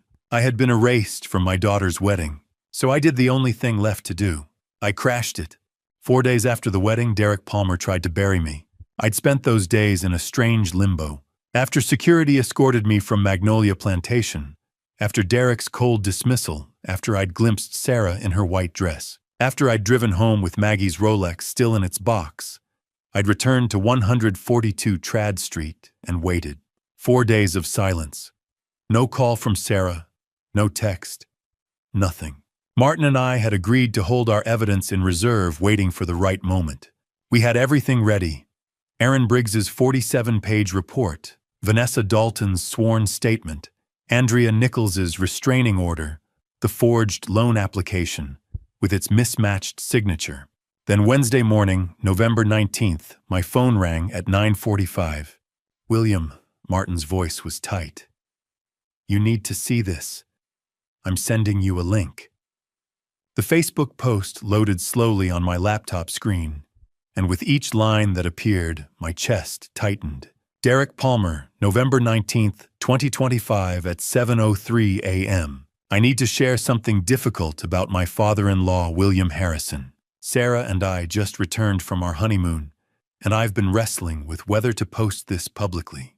But after what happened at our wedding, and given the ongoing harassment, I feel I owe it to our friends and family to be transparent. William has been struggling with what we believe are serious mental health issues. Over the past 6 months, his behavior has become increasingly erratic and concerning.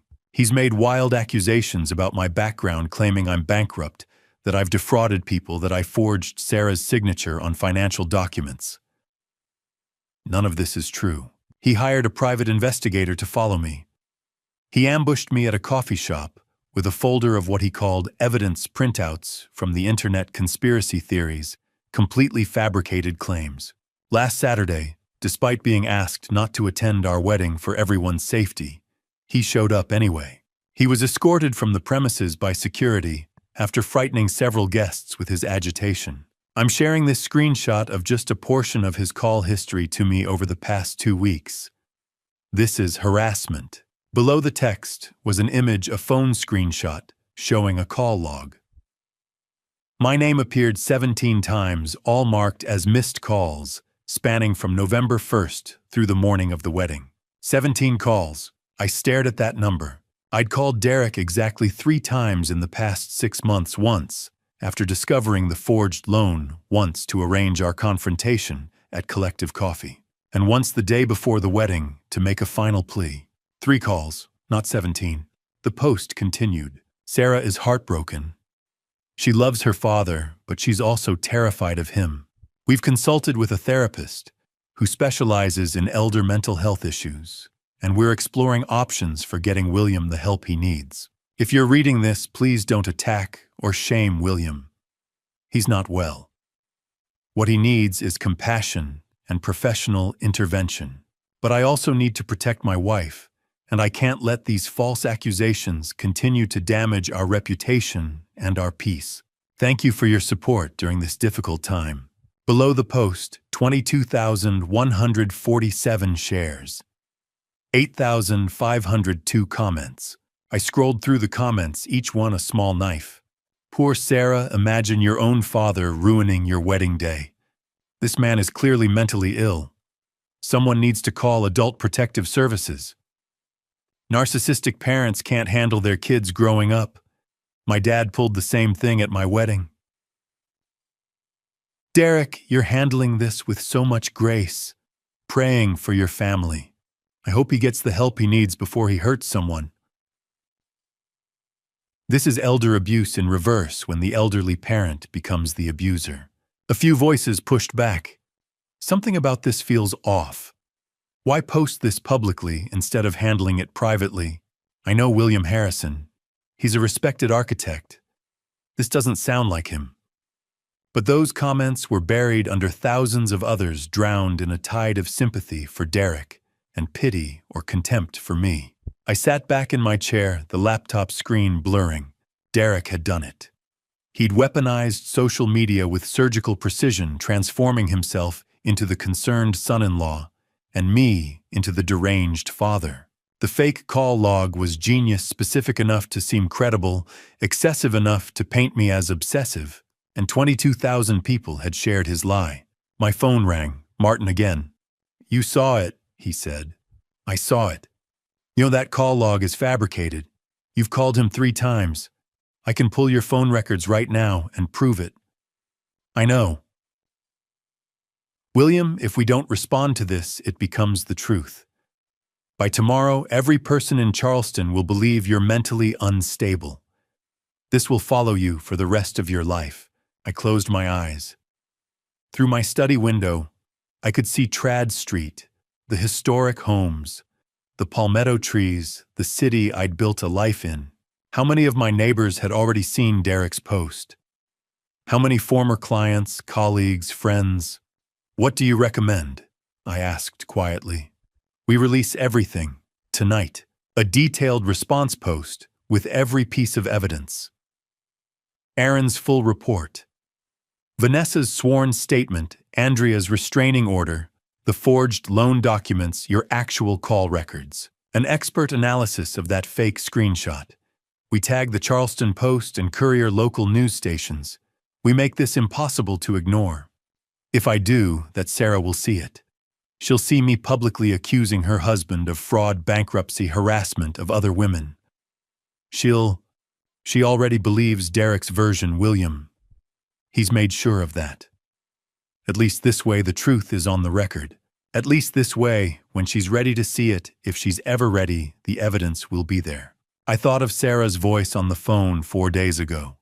I choose Derek. I thought of Maggie's Rolex still in its velvet box on my desk. I thought of Vanessa Dalton, who'd lost $45,000 and her grandmother's bracelet. Of Andrea Nichols in Seattle, who'd filed a restraining order after Derek drained her savings. Of how many others there might be, women who'd never come forward, who'd been too ashamed or too defeated to fight back.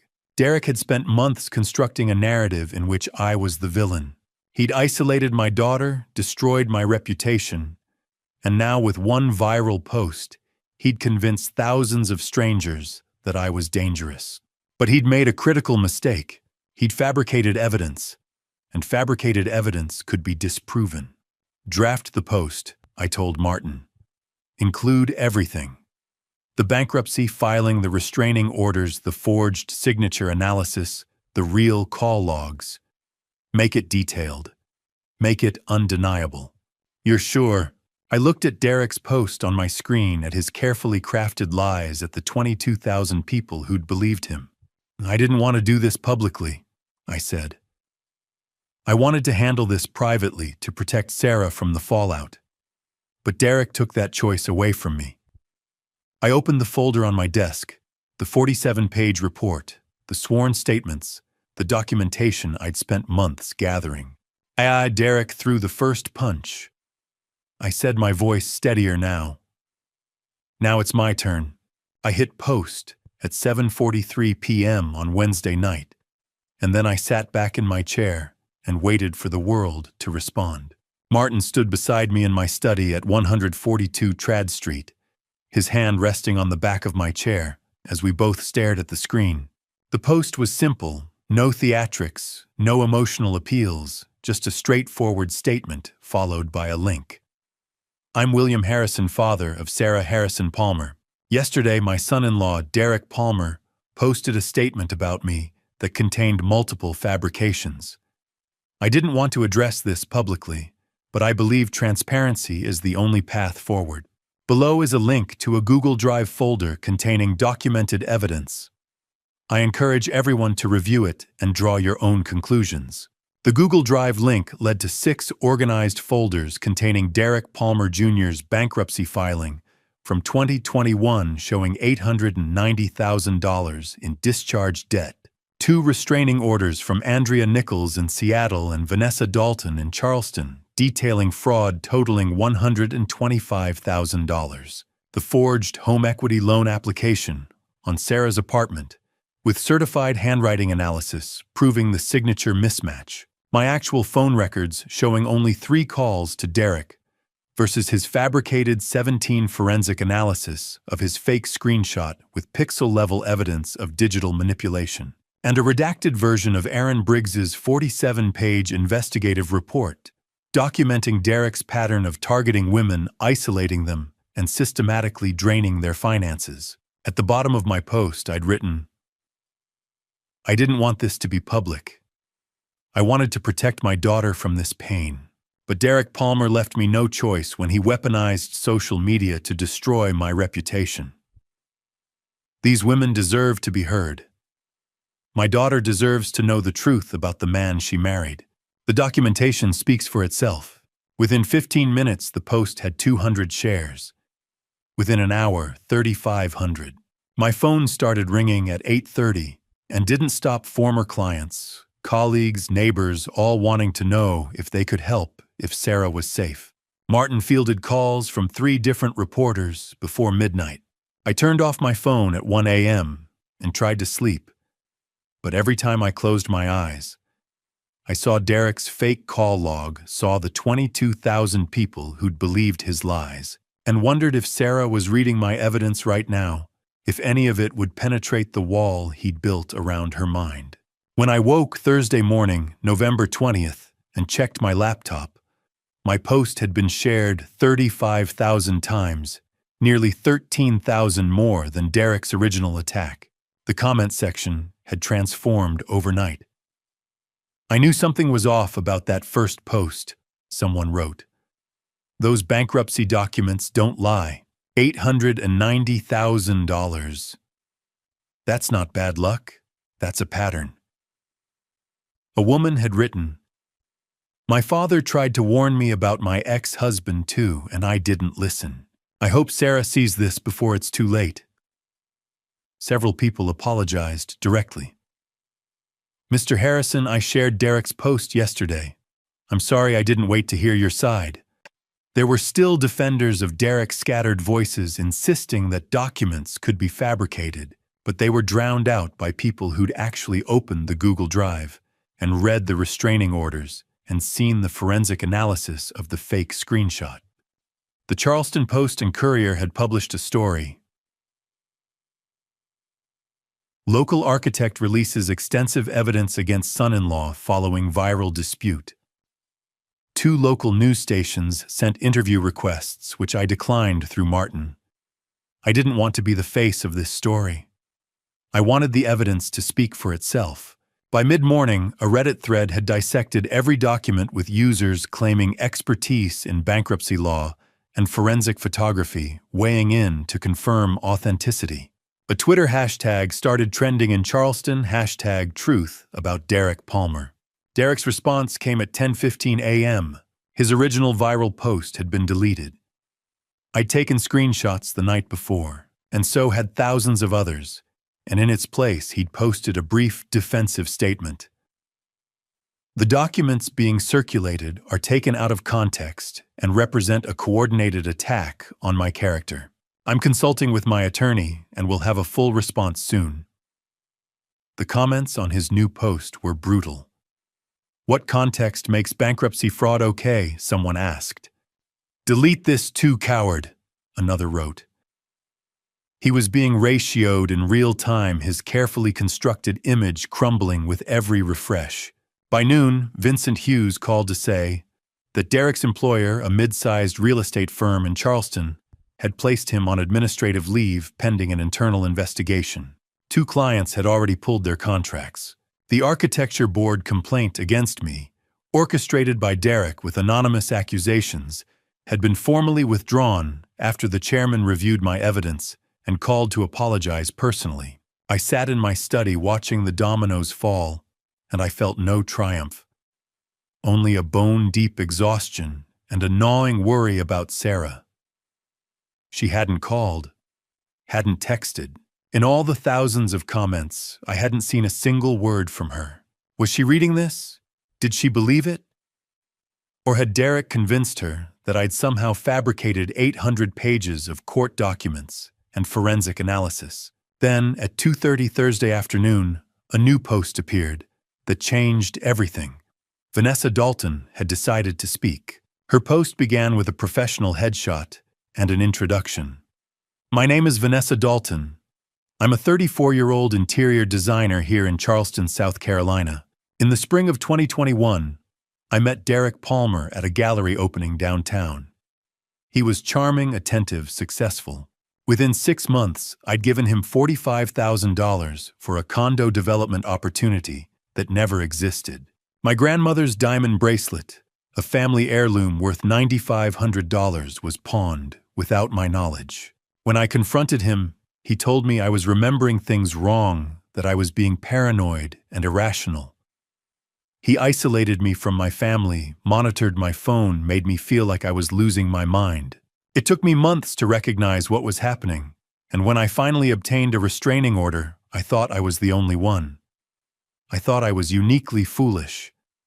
Now I know I wasn't. William Harrison's daughter, Sarah, is in the same position I was in. I don't know if she'll listen, but I had to speak up. If you're reading this, Sarah, please know it's not your fault, and you're not alone." Vanessa had attached a photograph of her restraining order with Derek's name clearly visible. Within 3 hours, her post had 12,000 shares.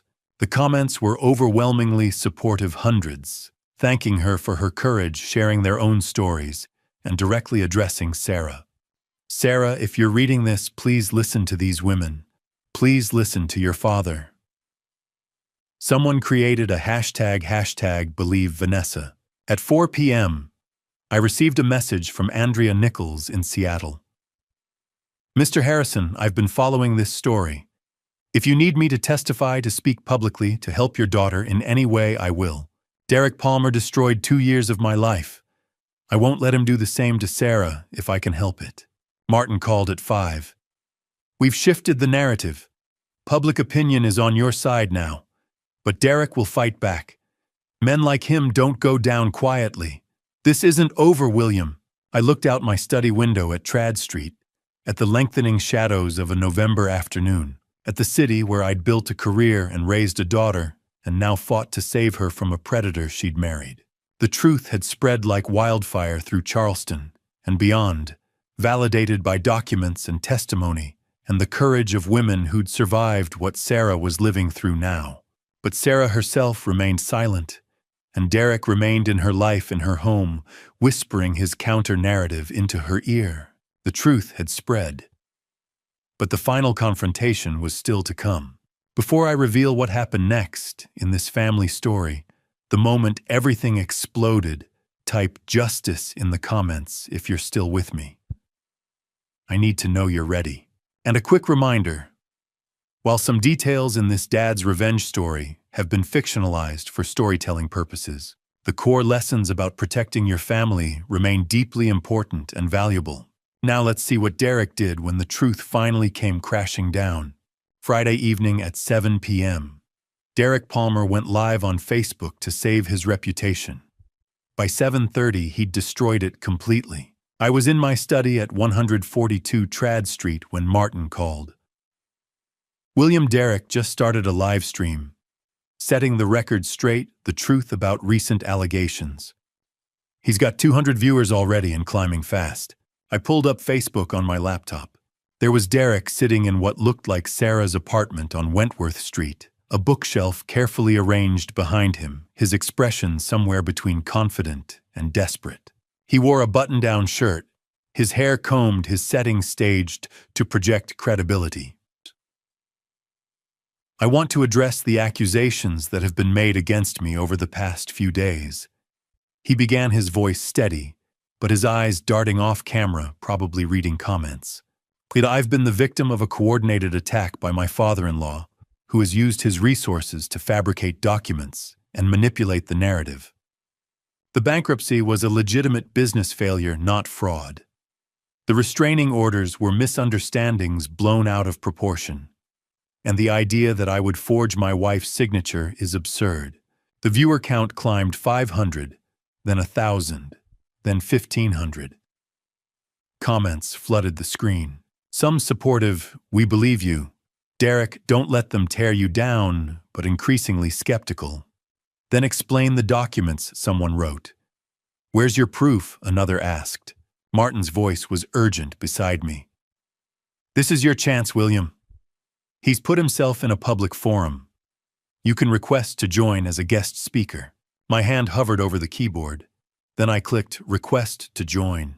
Derek's eyes went wide as the notification appeared on his screen. For a moment he froze, then forced a smile. Well, it looks like William Harrison wants to join the conversation. I'm not sure that's... The comments exploded. Let him speak. If you're innocent, let him join. What are you afraid of? Derek's jaw tightened. Fine. Let's have this conversation. The screen split. My face appeared in a box beside Derek's, and suddenly I was looking at my son-in-law across the digital divide, while 5,000 people, the count was spiking, rapidly watched. To Derek, I said, keeping my voice level. You said the documents are taken out of context. Let's walk through them together so everyone can see the full picture. I shared my screen. The first document appeared, Derek Palmer Jr.'s bankruptcy filing from 2021. The $890,000 debt, highlighted in yellow, 4 failed limited liability companies listed. Dates clearly visible. This shows a pattern of financial failure across multiple ventures, I said. Can you explain the context that makes this acceptable? Derek shifted in his chair. That was a business failure, William. Businesses fail all the time. It's not fraud. Fair enough, I said. Then let's talk about Andrea Nichols. I switched documents. Andrea's restraining order filled the screen, Derek's name prominent, the Seattle court seal visible. Andrea lost $80,000 when you convinced her to invest in a property development that never existed. She filed this restraining order in March 2021. Is that also a business failure? That was a misunderstanding. She misinterpreted, and Vanessa Dalton. I switched screens again. She lost $45,000 and her grandmother's diamond bracelet. Same misunderstanding. The viewer count hit 12,000. Derek was sweating now, his carefully constructed composure cracking. You're twisting everything. You hired a private investigator to stalk me, to dig up anything you could. I hired an investigator because you forged my daughter's signature on a $400,000 to $25,000 loan application. I shared the handwriting analysis, the signature comparison stark and damning. Can you explain that context? Derek opened his mouth, closed it, his face reddening. The comments were a waterfall now, overwhelmingly against him. He's lying in real time, someone wrote. Look at his face, that's guilt. Then, at 7:22, a third video box appeared on the screen. Vanessa Dalton. Derek's face went pale. No, this isn't fair. You can't, Hello, Derek. Vanessa said, her voice calm and strong. It's been 4 years. The viewer count surged to 18,000, then 22,000. I'm Vanessa Dalton, she said, looking directly into her camera. In 2021, Derek Palmer defrauded me of $45,000. He told me it was for a condo development in Mount Pleasant that would triple my investment. That development never existed. She shared her screen. A bank transfer receipt appeared, $45,000, Derek's name in the recipient field, his signature at the bottom. He pawned my grandmother's diamond bracelet, a family heirloom worth $9,500 without my permission or knowledge. I have the pawn shop receipt. Another document, a receipt from a Charleston pawn shop, dated June 2021, 18-carat diamond bracelet, listed Derek Palmer's signature and driver's license number recorded. He isolated me from my family, Vanessa continued. He monitored my phone. He told me I was crazy when I questioned him, that I was remembering things wrong, that I was paranoid. It took me 8 months to escape, and another year to rebuild my life. She paused, then looked directly into the camera. Sarah, if you're watching this, and I know you are, this is what he does. He makes you doubt yourself. He makes you feel alone. But you're not alone. Your father loves you. We all want to help you. The viewer count hit 26,000. The comments were unanimous now. Vanessa, you are so brave. Sarah, please listen to these women. Derek is finished. Derek was shaking his head, hands raised as if to physically block the words. This is an ambush. This is coordinated. You people are ganging up on me. If we're telling the truth, I said quietly. That's not an ambush, Derek. That's accountability. At 7:28, Derek snapped. You don't know what it's like, he shouted into the camera, his voice cracking. You don't know the pressure. William turned my own wife against me. He hired investigators to follow me. He spent months trying to destroy my marriage. Sarah chose you, Derek. I said, my voice still calm. I never turned her against you. You did that yourself with lies. Shut up. Derek's face was red, now veins visible in his neck. You're a bitter old man who can't let go of his daughter, who can't accept that she has her own life. Derek. Vanessa said, her voice cutting through his rage. You're proving everything we've said about you. You can't handle being challenged. You can't take responsibility. Derek's hand shot toward his phone, his voice breaking. Sarah, don't listen to them. Sarah, I love you. Sarah. The viewer count peaked at 29,000. Then the screen went black. Live ended. The comments erupted in the void. He ran. Coward. Someone screen recorded this, right? Sending this to the news. But my feed was still live. My camera was still on. For a moment, I just sat there staring into the lens, aware that thousands of people were still watching, waiting to see what I would do. I leaned forward and spoke directly to the camera. Sarah. If you're watching this, and I hope you are, I want you to know that I love you. I have always loved you. Everything I've done to protect you. And I'm here whenever you're ready. My door is always open. I will always be waiting for you. I paused, then switched to the language of my childhood, the language Maggie and I had sometimes used with Sarah when she was small, the language of intimacy and home. Sarah, I'm always here. I'm always waiting for you. I ended the stream. For 2.5 hours after the live stream ended, I sat in my study and waited for the phone to ring. It didn't. Every time I closed my eyes, I imagined Sarah watching it, watching Derek unravel on camera, watching Vanessa describe the same manipulation Sarah had lived through, watching me lay out document after document proving he had lied about everything. Had she seen it? Had something finally broken through? At 10 o'clock, the doorbell rang. My heart pounded as I looked through the glass. Sarah stood on the porch with a suitcase at her side, eyes red and swollen. When she saw me, her face crumpled. Dad, I'm so sorry, she whispered. I opened the door, and she collapsed into my arms. She was shaking, sobbing too hard to speak. I held her the way I had when she was small, one hand on her back, the other cradling her head. I didn't say anything. There was nothing to fix in that moment. My daughter had come home. After a long while, she pulled back. I'm so sorry, she whispered. You're home, I said. That's all that matters. I watched the live stream. I saw Vanessa. I saw his face when you showed the documents. I saw him lose control, and I realized her voice broke. Come inside, I said softly. You don't have to explain, not tonight. In the kitchen, I made tea the way Maggie used to.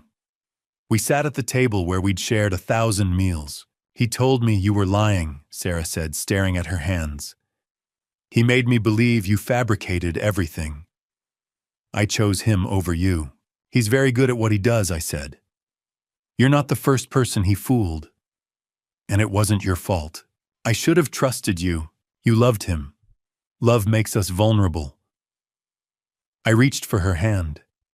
I'm just grateful you're safe, She looked at me through tears. How did you keep fighting when I pushed you away?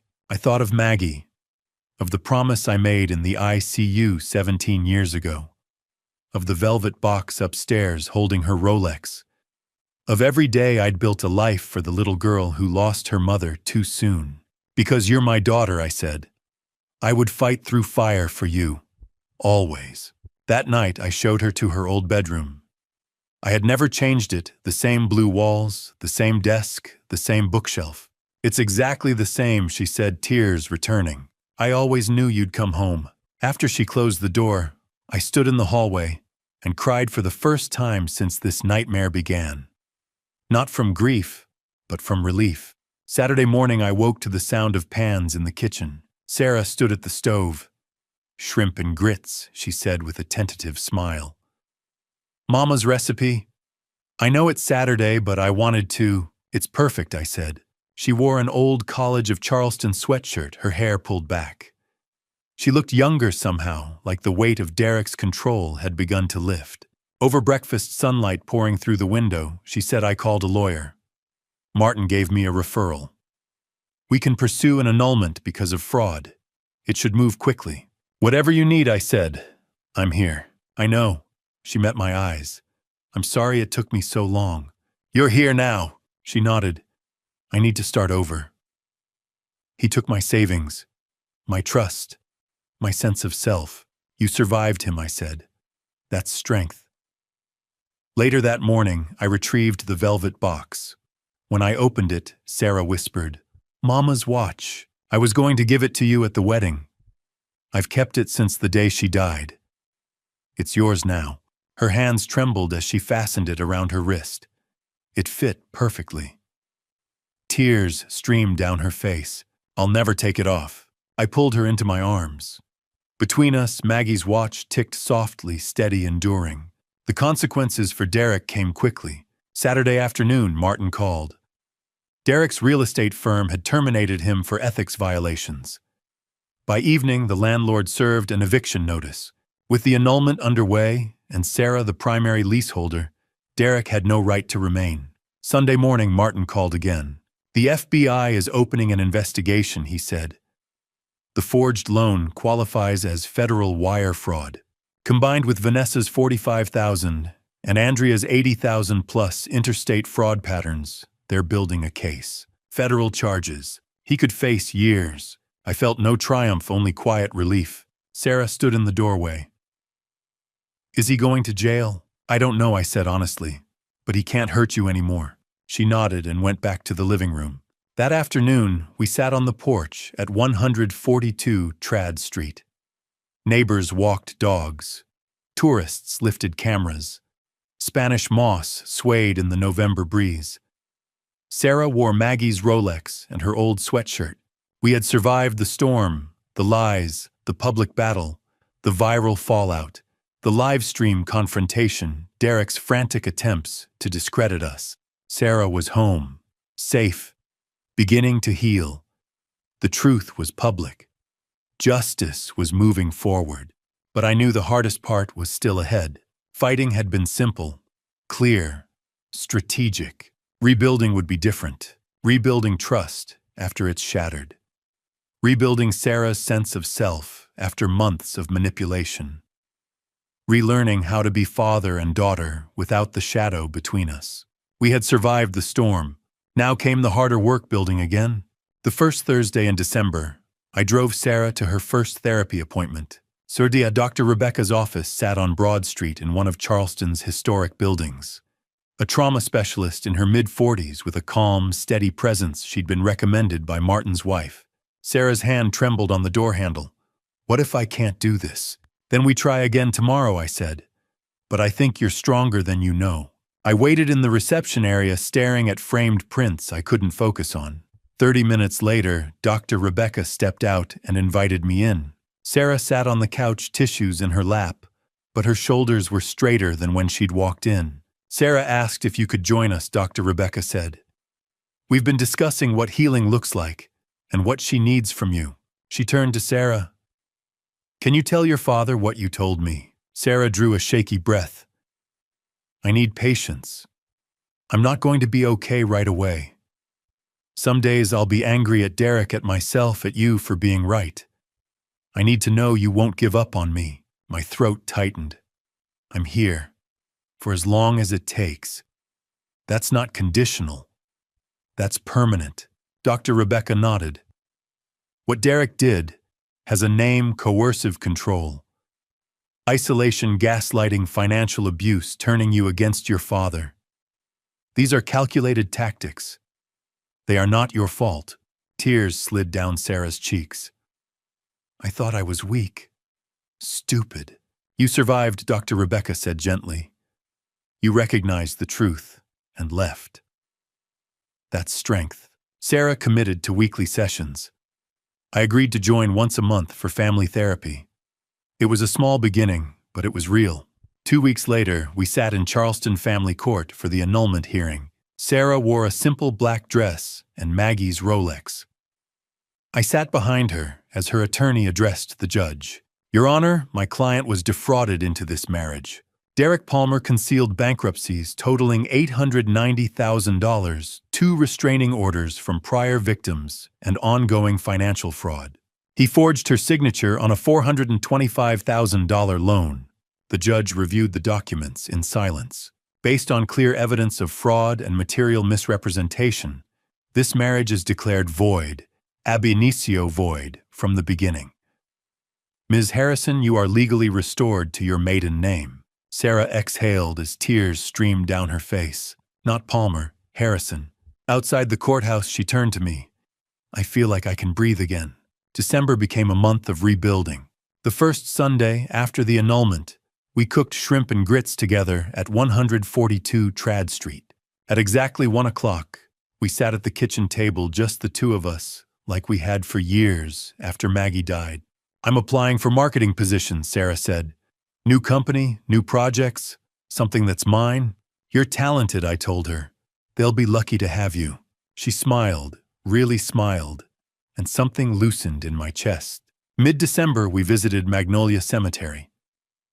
Sarah wore Maggie's Rolex and carried white roses. We walked beneath live oaks draped in Spanish moss to the simple headstone. Margaret Maggie Harrison, 1960 to 2008. Beloved wife and mother. Sarah knelt, tracing her mother's name. I wish she could have warned me about Derek. I knelt beside her. She would have loved you through it. We don't stop loving our children because they trust the wrong people. We love them through it. "I'm sorry it took me so long," she whispered. "I'm sorry I didn't listen." We stayed there in the December wind. When we stood, she took my hand and held it all the way back to the car. As the weeks passed, Sarah shared what she was learning in therapy: trauma, bonding, intermittent reinforcement. The way Derek alternated affection with criticism to keep her off balance. "I was furious when you hired that investigator," she admitted one Sunday. "Derek told me it proved you were obsessed." "I was terrified," I said. "But I'd do it again. I'd do anything to protect you." She reached across the table and squeezed my hand. "I know. I finally understand." Trust didn't return in grand gestures. It came back in shared meals, honest conversations, steady presence. Late December, Martin called. The plea deal went through. Derek pled guilty to federal wire fraud, interstate fraud, and identity theft. 4 years in federal prison, $890,000 in restitution. 3 years supervised release. 4 years meant he'd serve at least 85%, nearly 3.5 years. When I told Sarah, she was quiet. 4 years, she said. "Is that enough?" "I don't know. But it's accountability. And you're safe." She nodded. "I don't want revenge. I want to move forward." "Then that's what we'll do." On Christmas Eve, we decorated a tree in the living room. Sarah unpacked ornaments Maggie had collected over the years. She held up a small glass angel. "Mom bought this the year I was born," she said. She said every baby needed a guardian angel. She hung it carefully, adjusting it until it caught the light. A month earlier, she had arrived shattered. Now she was healing, not quickly, not easily, but honestly. I had spent 40 years designing buildings meant to endure storms. I thought I understood permanence. But rebuilding trust requires a different architecture. No steel beam can replace patience. No blueprint guarantees forgiveness. No shortcut substitutes consistency. It demands presence, humility, repetition. I had to learn how to build again, this time with patience and love. 3 days after Christmas, Sarah showed me a message that shifted everything. We were in my study at 142 Trad Street when she turned her laptop toward me. A Facebook message from a woman in North Carolina filled the screen. "Mr. Harrison, I watched your live stream. My daughter is in a relationship that sounds exactly like what you described. She won't listen to me. I don't know what to do. Please, any advice. I'm desperate." I looked at Sarah. "You've been getting messages like this. Dozens," she said. "People want to know how you knew, how you fought, how I got out. What do you want to tell them? The truth, all of it." She opened a document. "I've been thinking about writing a book. The Architecture of Deception. A father and daughter's fight against coercive control." The title struck me immediately, my profession woven into the reality of what Derek had built around her. "Alternating chapters," she said. "Your perspective, then mine. We start the day I introduced you to Derek and end with the live stream. Then a resource section, warning signs, how to support someone, how to leave safely." I thought of Maggie. She would have loved this, taking pain and turning it into service.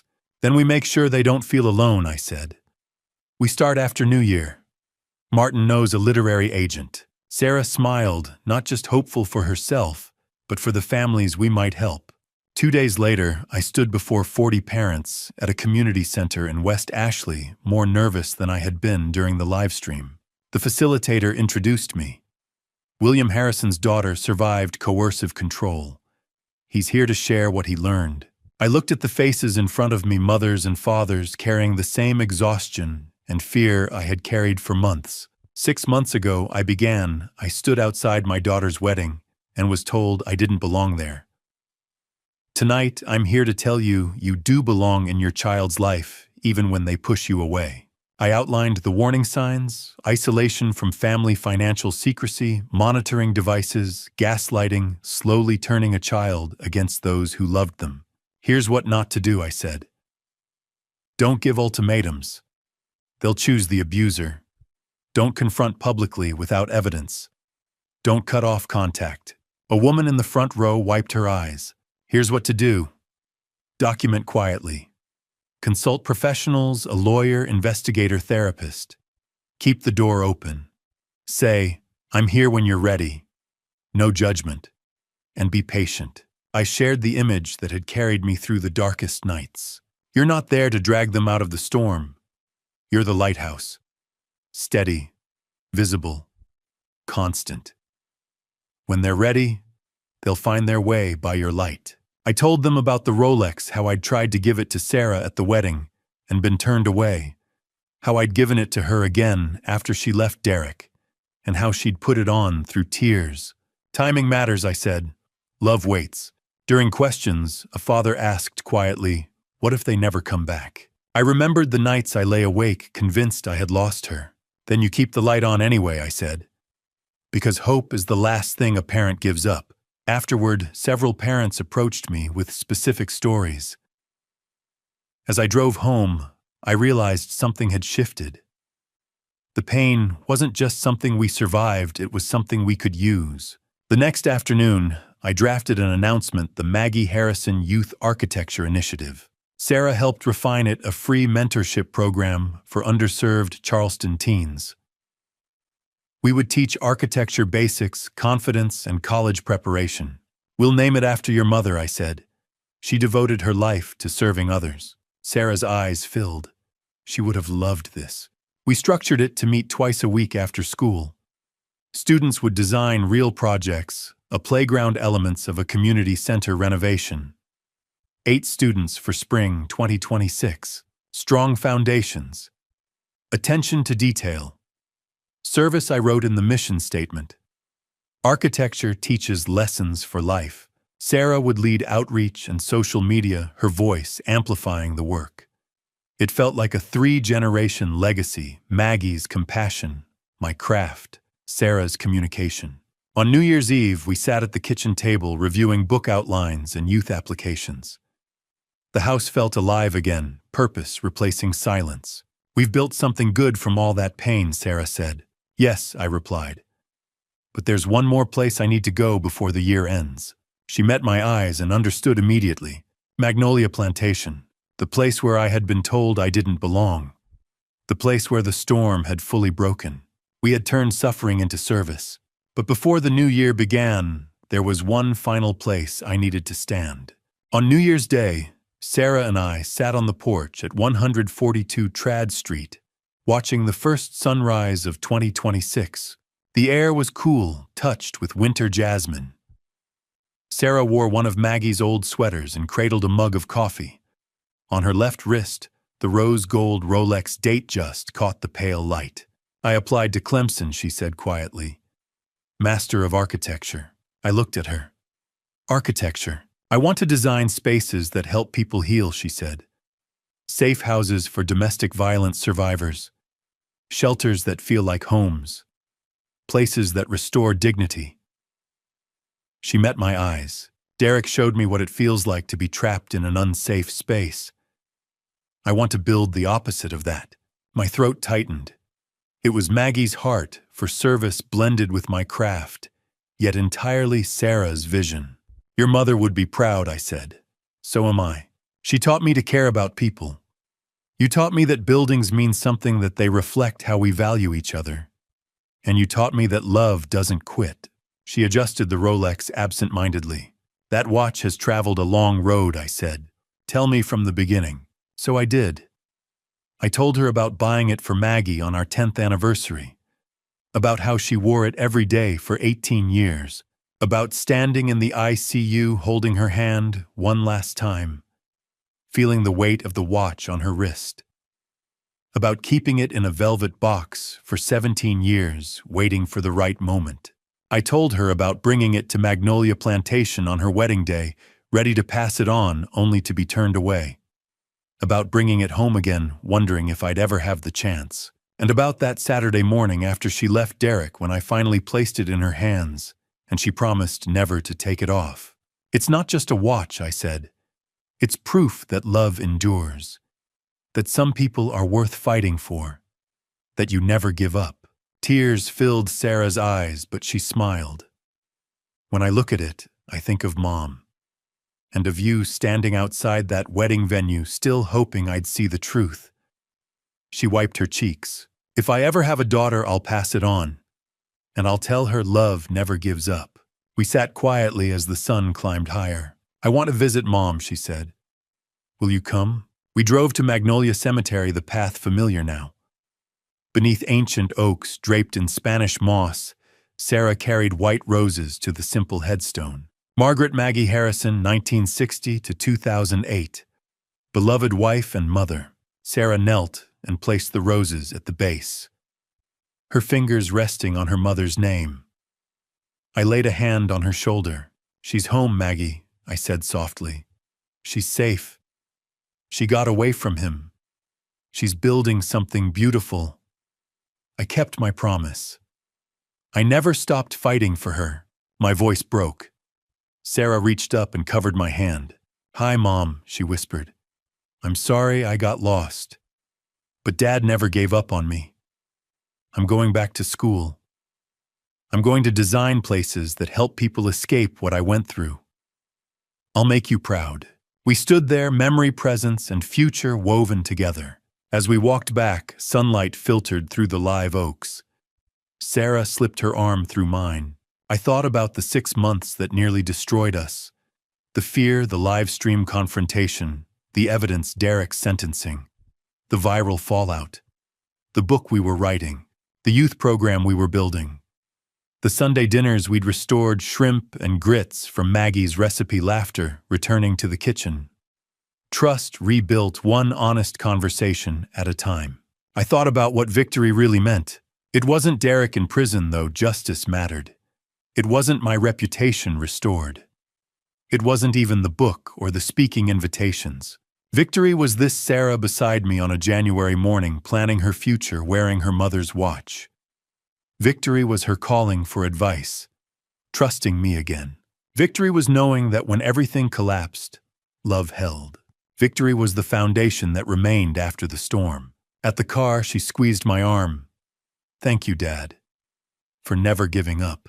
I looked at my daughter, scarred, strong, healing, and felt something steady settle inside me. Peace, perhaps, or the certainty that we would be all right. The Rolex flashed in the sunlight as she opened the door. We drove home to Sunday dinners, book chapters, youth applications, and the quiet beauty of a life rebuilt. As the cemetery faded behind us, I thought about what this journey had taught me. Love is architecture.